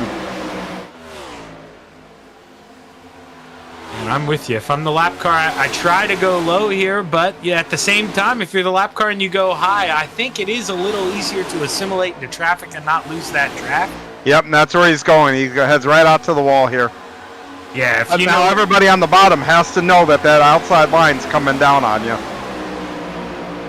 Yeah, and the 55, he maybe wants to, he's doing a good job there of actually, a certain dominance. I kind of liked what the 55 did there. He's like, hey, I got guys behind me. We're going to hold this line. You got to go up a little higher. And normally you see that guy kind of freak out a little bit, maybe dive bomb across the line. But Dale Copeland, phenomenal job. And shows why he's able to go up 35 spots here and lead the race. He is the new hard charger at the moment. I mean, we do have guys. Well, somebody's, I think, blew up. The 7 blew up. Smoke billowing out of the back of it. You're exactly right, John. You talked about overheated it. Yeah, you get too close for too long, you overheat, and that motor puked, as my father would say, going down the backstretch. Slow, no caution. And Tom Ogle, he was right behind the 7. He was in 3rd, drops all the way back. Oh, painful there for Mr. Ogle. Yeah, now, we see there's the front 4. They're in a 4-car pack. The Michael Dow in that 60, he is doing his best to try to keep these guys towed up to run them back down. John, I think he's close enough. We can see him there on the screen. It doesn't look like he's going to lose the draft. Here they come, but that could have been scary. You can't say the same for, remember, he was leading the race earlier, the 81 of Chris Bates. He's back there in 10th. They're a ways back, so we've got a 9-car breakaway field, and this has all the makings of a long green flag run now, John. Yeah, it sure does. And, when you're tucked up under somebody and bumping them like that, that engine's at spikes. But if you stay within this bubble, and when you're in the car, for those of you that have never driven these things, you're in the car, you actually feel the bubble. You can see yourself drawing up to the car in front of you, and then you just stall. And that's what you kind of feel when you're in the bubble. It just doesn't go. Sometimes you can push through it if you want, but that's a sweet spot. Your car gets a little temperature into it, but it doesn't grenade like that if you can stay in that bubble. Yeah, and if that's something, I mean, John, I give you all the credit in the world for. I'm honest. You touched on that, and I truly, in my heart of hearts, I didn't think we'd see an issue with that. But sometimes you get too aggressive, and you just maybe forget to look down at that water temperature gauge. I know my dad, when I used to race as a teenager, I'd always get yelled at for not being able to tell him what the temperature was without him hitting the tack button. But man, oh man, got to pay attention out there. Yeah, and depending on what dash they're using in the car, you should have something flashing bright red at you. There's no reason not to see it. And when that happens, you know what? You gotta make some corrective action, get some fresh air into the car, and the temperature, believe it or not, the temperature goes right back down. I mean, you're talking half a lap, you get out there and let it run in clean air, and you go right back to work then. Yeah, no, and I'm clicking up the weather tab here. It is partly cloudy right now in the iRacing server. It's only 80 degrees, so drivers definitely, not thinking about the temperature coming into it. But if you're driving the heck out of it, the track temperature though is almost 90. It's up at 88. So, but yeah, no, it can happen. But you got to be right on their bumper with these cars. I think the trucks are a little worse than these, but. Yeah, it's just one of those things you got to look for. Well, I mean, we saw what he was doing to that 55, John. He was all over that rear bumper, and now Dale Copeland in 4th place. You got to wonder if, maybe he's grinning a little bit about it. He had to be a little scared, but right now there's 9 cars behaving out front, and we've got a 9-car race right now. Yeah, and Tom Ogle, who is right behind him, deserves a lot of credit. The fact he didn't drive through him, because that thing let go with no warning. Oh yeah, and I mean to branch out 2 and 3 wide too. Whenever that thing grenaded into not get in a wreck, it just really shows the talent of these drivers. Now, if you're Chris Bates here, 10th place, you got the Raging Cajun in the 14 behind you. What do you do? I mean, how do you make up? You got to stay in line here. You got to stay in line. If you start horsing around, in fact, you go all the way back to Crisco there in the 28. Those guys have to know, even though they may not have the ability to talk to each other or whatever, they all have to know and recognize the situation. We need to stay in line to catch those other guys. They need to know, Tom might feel like he's got a better car than the guy in front of him, but he has to stay there. Because as soon as you pull out that front pack, bye-bye, they're gone. Yeah, and Crisco, he's one of those guys fighting for that lead lap spot, but the guy right up the road a little bit from Fred Wolford, he's got that right now, so going to need to find a way to suck up to those boys up front if he wants to get that lucky dog spot. But the way these guys are just relaxing in front, I think they maybe might do some gambling, John. You got a lot better shot at winning if you only got 8 other drivers racing you. Yeah, and you got a lot better shot of winning if you don't junk your car between now and lap 110. So, the risk reward, there's just not a whole lot of reward for taking a whole lot of risk right here. You're in a breakaway pack, 9 cars, like you said, not hard to make something happen here. So why not stay in line, click some laps off, especially if you're, towards the back of that pack, all that fuel you're saving. So, that's what we're going to get here, I think, for the next few laps, and that's okay. Yeah, then that kind of, talking about that guy in the back saving some fuel, that leads me to my next question here. So, you're out front, you're Josh Robinson, you've been out front for about 8 or 9 laps. How much longer do you want to lead the train? I mean, you want to make sure you're not stuck out there by yourself having to pit. That's tough. It's when you're the leader, there's no good answers to that question, because guys could do the opposite of what you're doing. You could dive down, they could hang you out to dry, or you might get a guy that goes with you, but he's 5-6 cars behind you. Then you got to pair back up out on the track. It's so much easier to be middle of that and figure out what other guys in front of you are doing and see if you can't jump them by a different strategy. And we're seeing the 55 there, Dale Copeland, kind of keep milking that gap. We'll see him reel him in and let it wander out. And you got to think that 55 probably doing a masterful job of just saving fuel. Gets real close to that bubble, will coast, fall back a little bit, just keep sucking up. And that's what we're talking about. So at the 23 out front, you got that pedal to the metal the whole time here at Daytona. You're not lifting unless you're coming down pit road. Now, not the same for that 51, the 98. Oh, and 2 of them lost the pack there. Corey and TJ Rogers. So that pack just got a little smaller. Yeah, and that comes back to where I talked about early on, guys not being as aggressive with the side drafting. And if you side draft here and you're in the back of the pack, what I mean by that is if the 60 would pull right beside the 15 here, if we get Ryan to jump up to that lead pack, he would suck up to the outside and get down to that right rear quarter panel. It's going to speed him up a little bit, but it's really going to slow down that 15. And the 2 cars at the back, you don't want to be running side by side, or that's how quick you can lose the draft here at Daytona. Yep, now this second pack now has caught those 2 guys that lost the first. Now the guy leading the second pack has a decision make. Does he pull the pack around those 2 guys, or is he tuck in behind them? And it looks like he's chosen to tuck in behind them.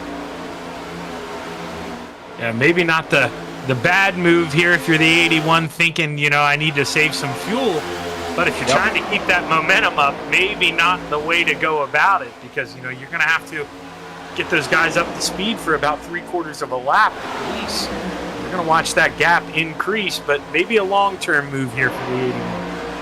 Yeah, I think that's playing the long game here. Now, it'll be interesting to see if this, because I see gaps up in that lead group this group, the second group, has a much more tight nose-to-tail scenario, and they do look like they're starting to reel them in. Yeah, they really do. I mean, that's where sometimes you can be a little bit too cautious. And, you know, you see the 42, the 15, and the 60. That's the big gaps you're talking about in that lead pack. And all they're doing is creating that air wake to stay there going down the backstretch a little longer, John. And TJ Rogers in that 72 is loving absolutely every second of it. 100%. And, yeah, and it's just an incremental. Oh, and Ogle goes to the outside. Oh, this is going to kill their momentum, but maybe he felt like Crisco's going to go with them, but maybe they felt like the 26er, Lloyd Moore, was kind of holding them back a little. Yeah, not too sure what they're thinking there here, and now the 81 maybe falling off a little bit. Got to make sure he doesn't pull up and suck off the side of that 11 or 14. That's going to slow him down. Maybe his thought is to drop in the back here, just get in line. But Crisco, he's trying to find any way to get those boys up to that front pack. He doesn't want to have to rely on a lucky dog, you know. Rather get up to the front, lead this thing, get himself back on the lead lap. Yeah, now the second pack side by side here, and it's going to allow that front pack to get away a little bit here. So they've got to get this situated here pretty quickly. And now here comes the inside line on the way back. Now, obviously, you know, like you said, different strokes for different folks here, and we are fixed set up in this league. But I see a lot of the guys, you know, I try to practice my broadcasting. I'll go into the official rooms, and I see a lot of the top split guys, John. I'm not necessarily that good at it, but they seem to like that high side. I think if you can get 3 or 4 guys lined up, I think up top is where you want to be, but I could be wrong. No, it is, because you can keep your RPMs pegged a little higher up there. I mean, I know it's a little bit longer way around, but you're not putting as much wheel into the car. Every microscopic turn you make into the wheel going to the corner slows you down that much. The object is keep your wheel as straight as you can. You can do it better on the top side. When you do that, you go faster. You keep your RPMs up, so your speed just doesn't drop in the corner. It's probably a whole mile an hour faster, or 2 faster running the top. If you went in and looked at the speeds of guys on the bottom, I'll bet you it's a minimum a mile an hour, 2 mile an hour better. And now we're going to have to keep an eye here on that relative. I noticed now when the 11 and 14 got to the front of that second pack, it was right at around 5.8 seconds. John, they haven't really dipped into that here. If anything, it's getting a little bigger. So, you know, sometimes what do they say, John? The grass isn't always greener on the other side. Yeah, we'll have to see what this does now that they're back in line. But yeah, that running side by side just allowed that front pack to get away totally. But it also allowed a third pack behind these guys to start to close up, because there's a third pack being led by Tommy Amassi here in the 05. That allowed them to significantly shorten the gap between these 2 other packs. Now, we have had the caution since then, John, but the front 2 guys, according to what I'm seeing, have last pitted lap 45. Unless Ryan chumps in my ear and says something different, I'd expect them to be coming down here pretty soon. Yep, and remember when we saw those green flag pit stops, we saw 2 things that split the field up, but also brought out a caution. So we'll see what happens here on this one. These are always it's always a crapshoot coming to pit road at Daytona, green flag conditions. And we're on lap 84, coming to lap 85. So if the drivers would pit, yeah, here they come. Here they come. And look at those front 2. They're going for it all, John. Yep. Those guys in the back, you can see it's all. They developed a second gap just going into pit road. That shows what practice can do. Yes. Yeah, whenever I've ever practiced for these tracks here, I always make probably 2 dozen runs to pit road. But now, at the same time, okay, you're happy, right, John, that you and your buddy, you got in the pits fast, but you only got 2 of you who did it. So do you really win, or, you know, I mean, what can you do? Yeah, it's not over yet. It depends on when you can get around the corner here, you know, not hit that apron. You still got some work to do before you can blend back on the track. So Looking here, and there's huge gaps between them as they come out of pit road. Oh, man, I didn't even realize that 23 of Josh Robinson is sponsored by Micro Center. I should have got a hold of him before I just went and dropped thousands of dollars the other day. But, hey, second group coming down pit road, and now... And the third group. Yeah, and I don't know if you noticed that, John, but Crisco, the lap down car, he did not pit with them, so he's going to be all by himself out there on the racetrack. He is hoping for a quick caution here, and he'd get back on the lead lap. Yeah, he sure is. If not, he's going to be in a world of hurt here when he does have to pit.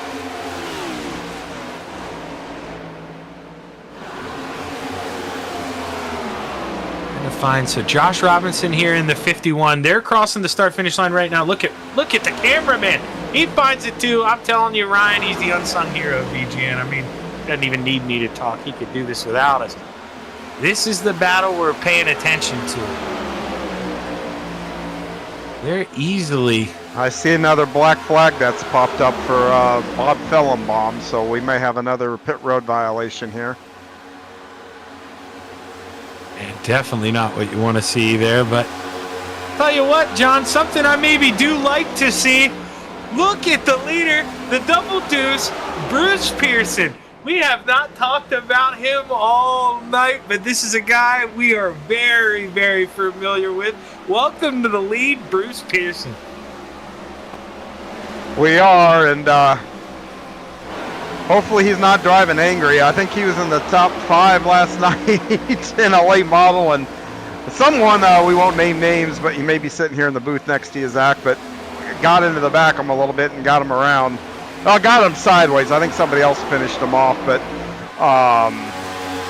yeah, he's got the con here. So see if he can parlay that in, get a good pit stop, and maybe get back up there and be a contender.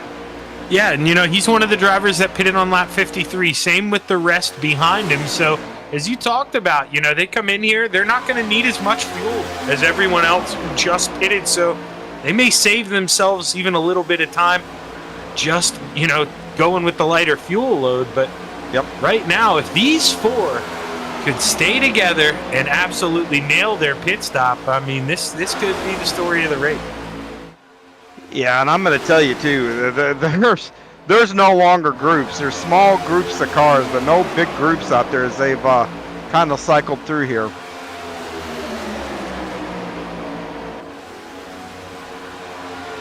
Trying to figure out here. We've got a lap car tailed in, but I believe, other than that first 4, we've got another pack of 5. They're maybe going to join another one here as they come up on the lap car.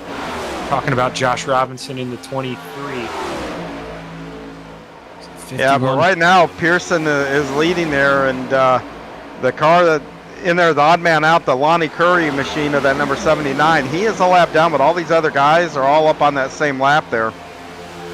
Yeah, and I think if you're Lonnie, we saw Crisco, he didn't pit with the leaders. John, I know you don't want to, but what? No, actually, hey, is that Crisco in the back of this? Crisco's in the back of this front pack, actually. I just noticed him there, so he was able to link up. But yeah, but when these guys pit, if they leave, I don't know if they've already pit or not, but if these guys pit, he's going to be a Lone Ranger out there. Yeah, that's kind of what I was referring to. I think he got lucky not pitting with that first group, being able to link up with these guys. I don't think you strike luck twice. If you see these guys dip in, I think you're committed to this pack at this point if you're the 79 and the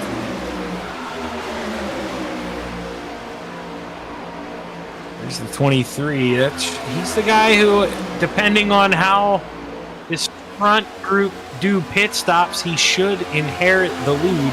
Now they are running, let's see, about 30 seconds off the field, and Fred Wolford there in the 95. He was in 4th. He's coming down pit road. I saw a guy shoot to the infield there. I think that was Courtney Nelson, and that's the 9th incident point for him. He disappears, John. He missed pit road and went down through the grass. Oh, that's a tough pill to swallow. Watching those guys get on pit road, boy, you and I raced here, what was it, probably about a month ago in the 24 Hours of Daytona, and boy, those prototypes getting woed up and getting on the pit limiter, heck of a lot easier trying to get these cup cars loaded up. Yeah, and I struggled with that, so I can only imagine what these guys, all the heat in those tires, they are probably sliding terribly. And the big thing about that, John, is, at this point, you don't really want to take tires, so you got to be good to them. You don't want to lock them up coming into pit road. No, you sure don't. You need them in good working order when you roll back out. It's only about 20 seconds here over Robinson, that second pack. I don't know. They're going to lose a whole lot more than that on pit road. So right now, I think these guys up front, they're hoping for a caution. Maybe to reset the field here. And not sure, John, if we get a caution, if you've already made your pit stop, are you set for the night, or do you come back in and use one more set of tires? Well, this series does have one green-white checker. So, if you do get that caution on the second to last lap or whatever, you know what? You got to make sure that you can go, maybe not the 110, but maybe the 115 laps. The Piggly Wiggly 39 stays to the inside, lets the double deuce and the leaders go on by. And you see, the 39 looks like he did a pretty good job of that. He may be able to latch himself onto this pack. So good job there getting out of the way of the leaders and not really compromising yourself. But they're battling for third, or no, the 79 is a lap down. 79 getting up out of the way. There the leaders coming. There the leaders coming down pit road. Only 3 of them, though. We'll have to see the double deuce nails pit road, and I thought we'd see those lap cars come down with them, but they're dedicated. They're going to run their own thing, and Josh Robinson. Going to put Josh in, yep. Yeah, he's coming out of 4, about to cross the starter stripe right now, and Josh going to inherit the lead, and you're looking at a 4-car pack here, John. The 5th car a lap down.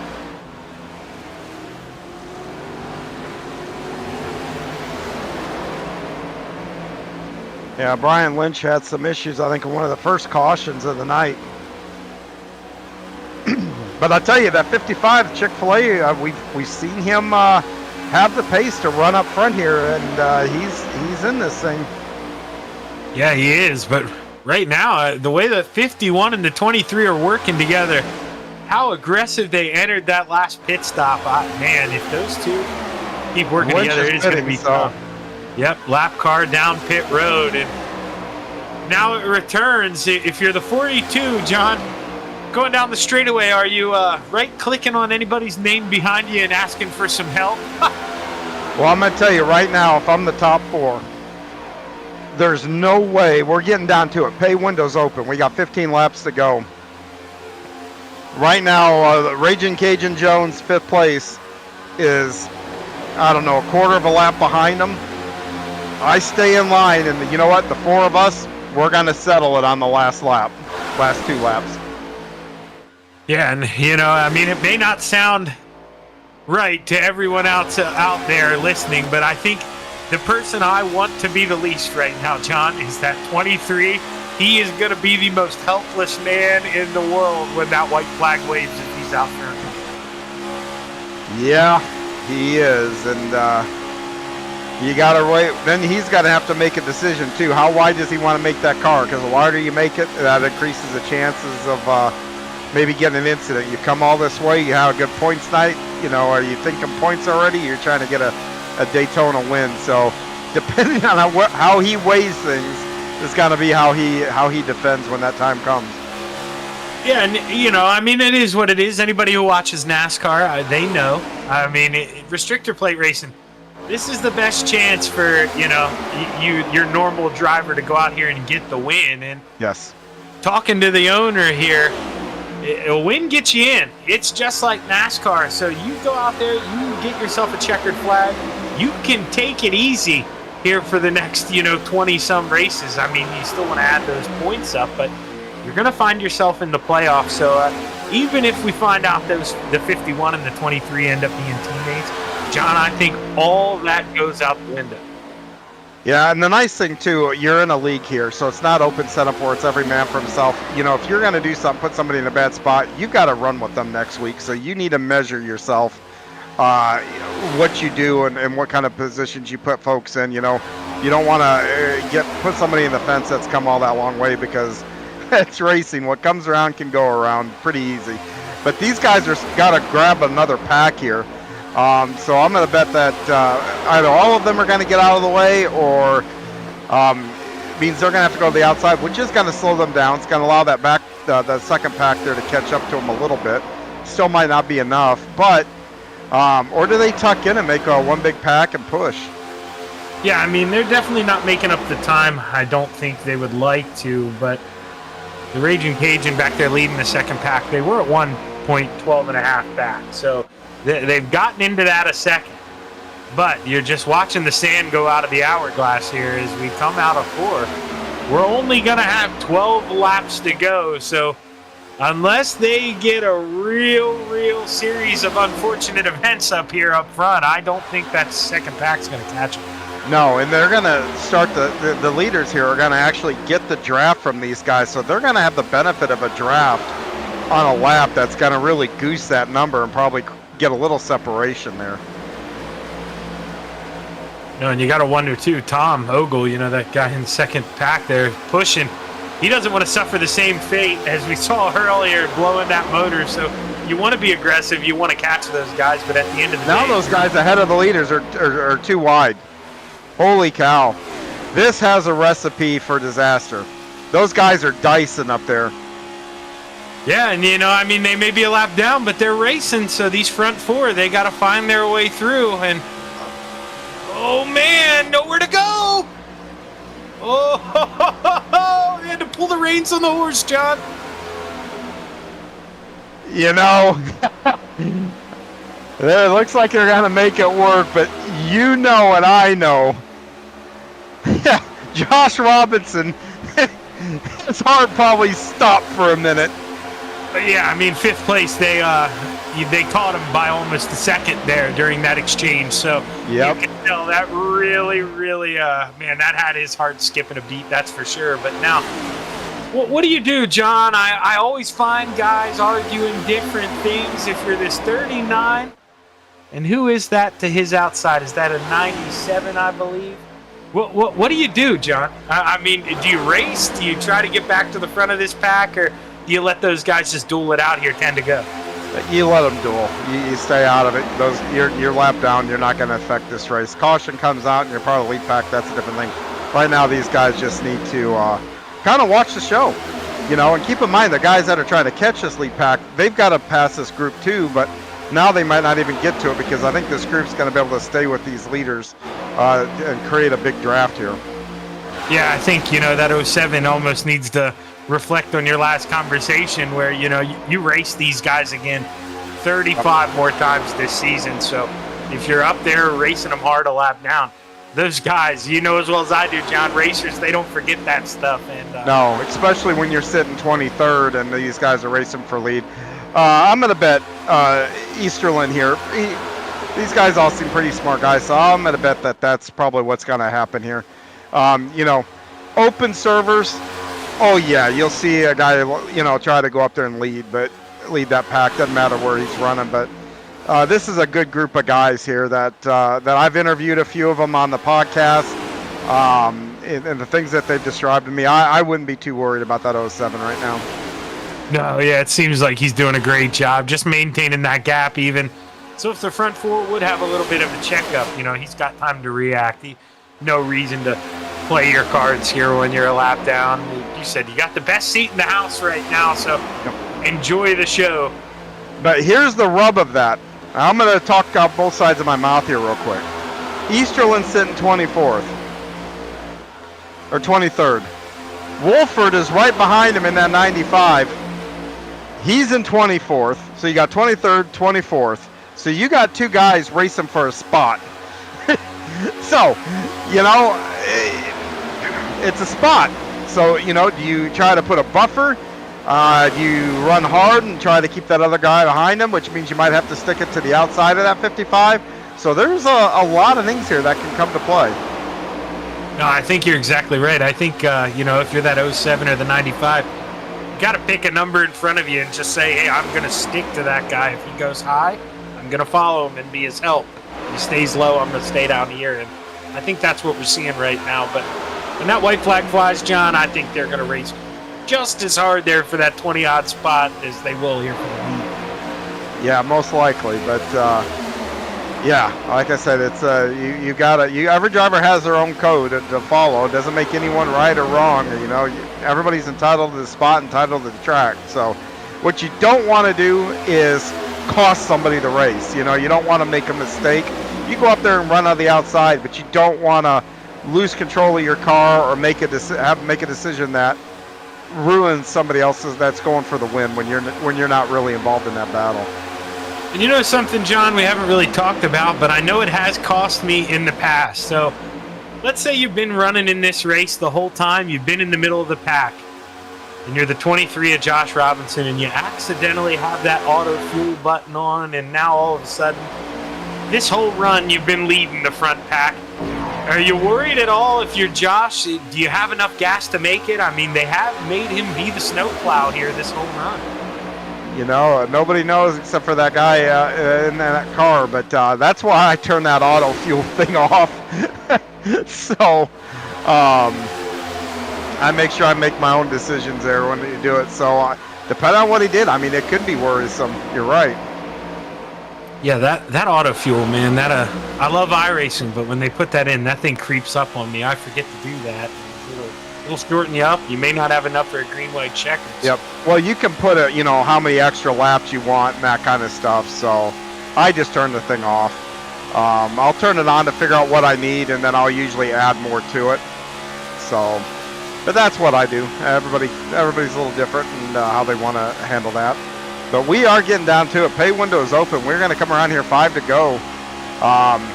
There's a little separation now between first and second and third and fourth here. So third and fourth going to lay back, try to get a run to go out the outside of first and second. Kind of looks like what they're doing. They're laying back to see what kind of run they can get on them. But they're not doing anything with that run. Then they're letting it stall out right here. I think they're setting them up, trying to get that timing. So watch maybe 1 or 2 to go to see if a gap starts to form between first and between second and third there. But the 42 there of Mark Fish might be setting them up here. Yeah, the double deuce, you see, gets high and out of the way. Too. Yeah, Bruce, good job getting out of the way. It's all the leaders coming, just moves up high, and well, the double deuce, he knows he got a chance to go get him next week. But right now, John, 3 laps to go here at Daytona. Yeah, 3 laps to go here at Daytona. What, let's do some math here. What, about 8 miles, man, and not a lot of time. If you're these second guys, the 42 and the 55, Mark Fish, Dale Copeland, you got to try to make that move here soon, John. I don't think you can get it done in 1 lap. And you know who's going to decide who wins this race? It's going to be the 07 there, Don Easterland, because if those two, you got to figure the 42, 55 are going to work together, right? They're going to go to the outside. Whoever the 07, if he follows them, they've got a shot. If he stays on the bottom, then that inside row is probably going to have an advantage. So yeah. I talked about that earlier. You know, there's so many things out of your control. Well, here you go. You did, and you mentioned that 95 behind the 07 racing for position. So does he get up there, you know? Does he go to the high side possibly with the 55 and the 42? I mean, yeah, a lot of questions to be answered here and not a lot of time to answer them. We only got 1.5 laps to go here as we come out of the 42. He's getting a good run, but he's got no help here from the 55. So if we'd seen him reach the high side, not going to do it. That 55 has got to get on that 42's bumper by the time they get out of turn 4, or they're going to have a real problem. Roll through 3 and 4. You see that? He's already looking. 42's looking. Yeah, he's trying. Maybe peeking out a little. Peeking out a little too early, but that white flag flies. We got 1 more flag to go, John. Checkers or wreckers? Who's going to bring it home? Second and third work together. Maybe they'll pull out together here. I mean, there's a lot of different scenarios that can play out in the next 2 miles here. Yeah, you win, you're in the playoffs. So, I mean, it's everything right now. As we go down the backstretch, I wouldn't be surprised to see 3, maybe 4 There lines. you go. The 51 goes the 23 out. Robinson, hell helpless. You see him sink back like a stone. Oh, look at the 42. Oh, man, where does the 55 go? 55 going to go low. He's going to give the 42 a shot here in the middle of the corner. Mark Fish, your leader, through 3 and 4. Isaacs needs a side draft right now. He needs to get down there and side draft, and he's not doing that. The 07 going up to help him out. What's going to happen? Coming to the line. Mark Fish in the 42 brings home the checkered flag in the OBRL YesterYear Cup Series. What a finish. Dale Copeland just edges out Jerry Isaac there for that middle step of the podium. Josh Robinson and Daryl Weininger round out your top 5. But John, man, oh man, we were promised green flag racing from a great group of guys, and that is exactly what we got here at Daytona. Yeah, I'm starting to think I might have to get a hold of Lowell and get you a new booth mate. I think I want to get on the track with these guys. What great racing, just all the way through the pack and lots of give and take. Outstanding race here today. Yeah, absolutely. And, well, that Dude Wipes machine, we'll have to see here. He may do some donuts, but while he's doing those donuts, we're going to step away here for a minute or two, run some ads, and then we'll be right back here to talk to your top 3. So stick around here on the Virtual Grip Network.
We're back live on the Virtual Grip Network, and we're going to take a look at our results here this evening from our 110 laps here at the Daytona International Speedway.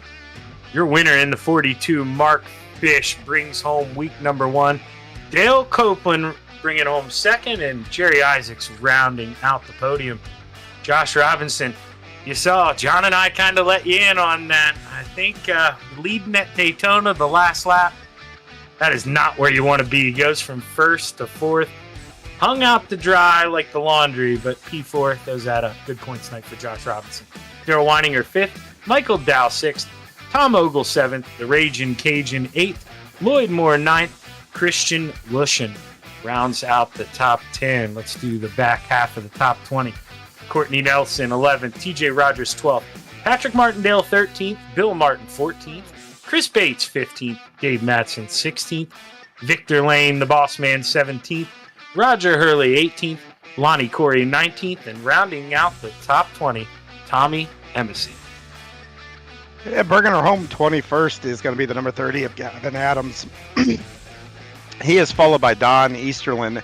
And then Fred Wofford and Larry Corey and Bob Fellenbaum will finish 25th. 26th will be Chris Walsh. He was followed by James Hillsop. Then Robert Orozco.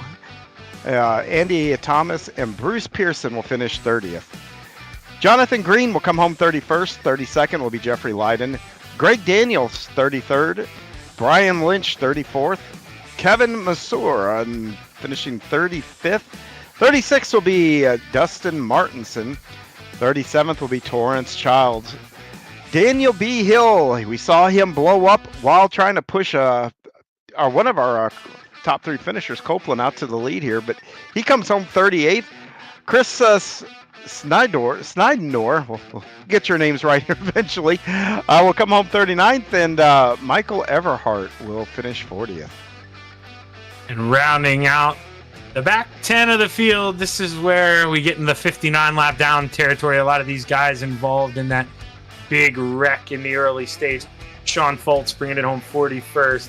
Dakota Pischke 42nd. Brian Lindsay 43rd.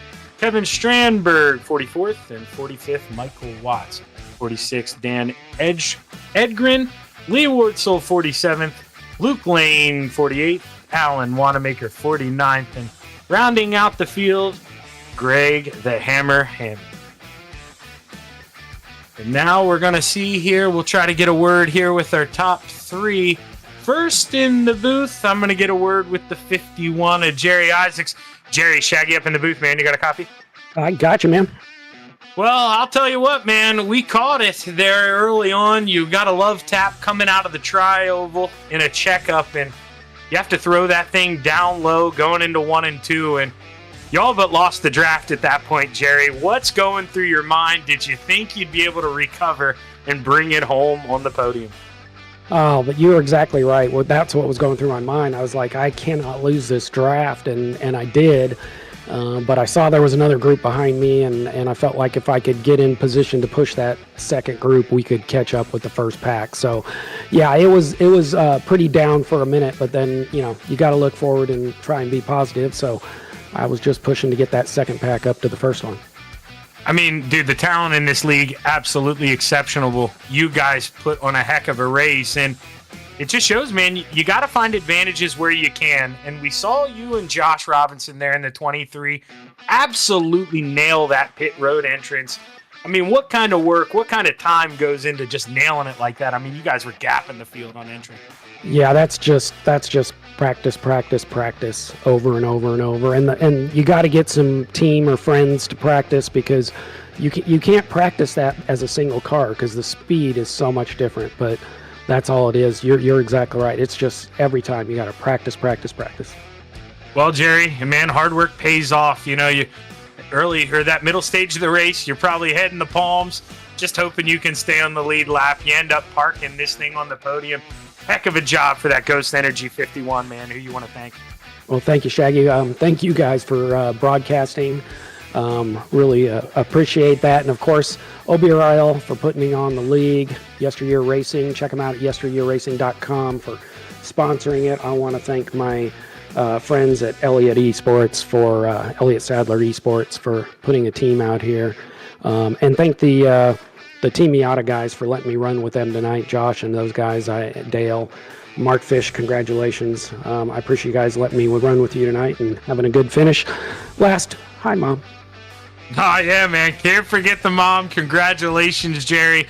Hopefully I'm seeing this Ghost Energy 51 a lot more on the podium throughout the season. Good luck the rest of the way, bud. Oh, that'd be fantastic. I enjoyed talking to you. Thank you. Now, John, I think we're getting ready to bring up somebody you'd like to get a word with. Who's that? Well, it's our second place finisher here, Dale Copeland. And Dale, you got a copy? Yeah, I got you. Well, man, you had an interesting race. You got pushed out to the lead by the number 7 there for a little bit, and he grenaded an engine behind you. Were you aware that happened? Yeah, we are all on the same team radio together. It was interesting the way it all kind of shook out. I mean, we were all kind of separated there through qualifying, and then after that first pit cycle, everything just seemed like it aligned, and the whole team, everybody on the radio together, we were just kind of all in a line. And then I don't know what the world happened. I guess Dan just wasn't paying attention to oil pressure and popped the damn motor, and then it was all chaos after that. Yeah, I was surprised the guys behind him didn't get into him. So everybody did a nice job of missing him. But yeah, it went suddenly, that's for sure. But boy, he was giving you some really aggressive shoves there. Could you feel that in the car? I mean, did you feel kind of walking you all over the track? Yeah, no, definitely. We were fighting to get to the front. I had to tell him to ease up just a little bit there once or twice. I was like, "You're gonna cause a big one here if you don't." I was like, "You smacking the shit out of me." That's what we were saying. I'm not in the car, and I started holding my breath a couple times, but. Well, now, the finish. You guys put on a heck of a finish here. You come out of turn 2, and you're sitting 4th. Right then and there, you see where you're at. What is your strategy when you're sitting 4th, and you got less than a lap to go? Well, me and Mark were talking. Well, me, Mark, Jerry, and Josh we're all on the radio together. I mean, it was kind of the whole thing. That last run was just stay tight and keep putting gap between us and that second pack, and we just got down to the end there, and it was kind of everybody for himself. Let's just see how it shook out. And me and Mark were going to shoot high, and Jerry happened to jump up in front of him, and then I guess that put a brick wall on Josh, and he fell back, and then that left enough room for Mark to dive down. And I was like, well, I'm gonna go with Mark. I can't remember him winning one, so we're gonna see if we can get him one. Well, that's a good way to decide it. I think he owes you a beer. Congratulations on just an outstanding race. Good start to your season. What is your expectations for the season then, moving forward? Man, I hope I'm gonna try everything. I've been running this league for a handful of years now, and I've yet to been able to keep up with the attendance to actually make the points matter. So I'm gonna give it a go. Try to keep my attendance up this year, and maybe I can make a run for it. Well, that's awesome. Well, we look forward to watching you run, and you making us hungry, man. That Chick-fil-A car, I think I even said it on there. I kept looking and thinking, oh, man, I want some nuggets. So, very cool car. We look forward to seeing you run the rest of the season. Anybody you want to give a shout-out before we let you go? Oh, man, just my teammates and the extra couple of guys that were on the radio with us this time. Team Miata, we all chat together, have fun, run well, and just the league and Victor for keeping everything running, and all the admins for everything that they do, and of course all the sponsors for putting all the money together to keep the broadcast and everything going, and you guys for looking forward to catching this right after this. So I look forward to seeing the first broadcast and seeing what it looks like, and thank y'all for being here. Awesome. Well, we thank you very much for a great show. So congratulations. Good luck on the rest of your season, my friend. Yep, you too. Catch you later. Yep. Zach, well, I guess that only leaves one guy, the man of the hour, the winner. Who do you got? You got the Dude Wipes machine here in the 42. Mark Fish, Shaggy up in the booth, man. You got a copy? Hey, guys. How you doing? Not as good as you, man. You got yourself into the playoffs already here 1 week into the season. Coming into tonight, Mark. How confident were we in this 42? It's all about pit stops, and we nailed our pit stops tonight. I nailed it with my teammates. They were very helpful in that, and that's all she wrote. I mean, we were up there in the front afterwards. I'm glad you said that, because we were actually talking about that with our third place finisher. And pit stops, man. How much practice did we put into green flag pit stops? I'm gonna be honest, not much. No, we raced the full Daytona 500 on Saturday, so I had a lot of practice there. So, how'd we do, Mark? Well, I had to leave early. I have 2 little kids at home, so I couldn't finish. But I got to do some pit stops with Josh Robinson, and it was very helpful. Well, at the end of the day, man, being a father comes first, and I think you brought home the most important checkered flag of the weekend anyways. You come into the white flag, you're in 3rd place, and, well, when you go back and watch this, John and I were a little worried. We thought maybe you were making the run a little too late. You proved us wrong. Was that the plan the whole time? Dale and I were discussing maybe doing it off turn 3, but we ended up doing it off turn 2, and it worked out well. And Jerry moved up in front of me, and once Jerry moved up in front of me, I didn't think we were going to get around Jerry, but Josh lost all his momentum, so we were able to go under him, and Dale followed me. Dale and I have come really close to winning this race several times, and he was a great teammate tonight and pushing me to the victory. Now, it's tough to give away checkered flags here, but, we come back to Daytona here in a couple months, and if we find ourselves in the same spot, do we maybe return that favor for the 55, or is it still every man for himself? No, we absolutely return the favor to the 55. Well, Mark, congratulations, man. Week number 1, our first broadcast, and I'll tell you what, we are impressed. You guys are a great group of drivers. You put on a great show, and coming to the line when you guys could have been beating each other down, wrecking in front of the field, you guys kept it clean and made it close. Congratulations on a big win, Mark. Who you want to thank? I want to thank all my teammates tonight, especially Dale Copeland, Josh Robinson, Tom Ogle, Brian Lynch, Jerry Isaac. I got a lot of teammates. Everyone's my teammate. They all know that. It's always the joke in OBRL. My other teammates on the Hammerhead Racing side. I'd like to thank my mom for making this possible for me and buying this rig for me. And it's just awesome. And, one more thing, just passing the greatest of all time, the GOAT, Josh Robinson. I hope you're listening, Dwayne MacArthur. That's a shot at you to hopefully return, because the greatest of all time, I passed him, I beat him, and it was a good time.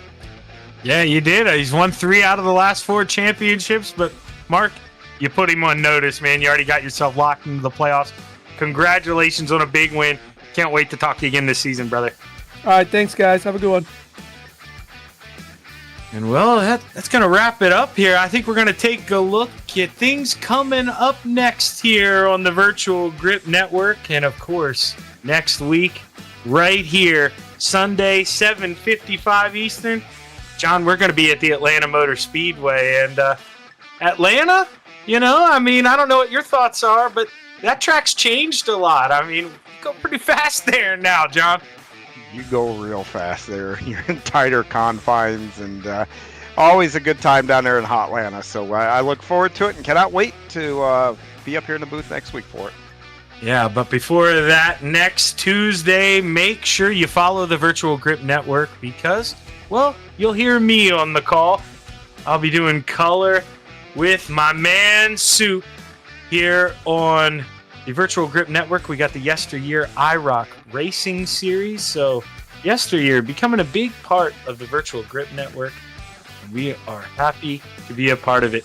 But what an amazing night of racing, and we got a whole season to go here in the OBRL YesterYear Racing Cup Series. On behalf of everyone at the Virtual Grip Network, I'd like to thank my partner, John, the dude in the back, Ryan Seneker, and last but not least, all of you for tuning in. I want you to have an amazing rest of the week, and until next week, I'll talk to you again. Good night.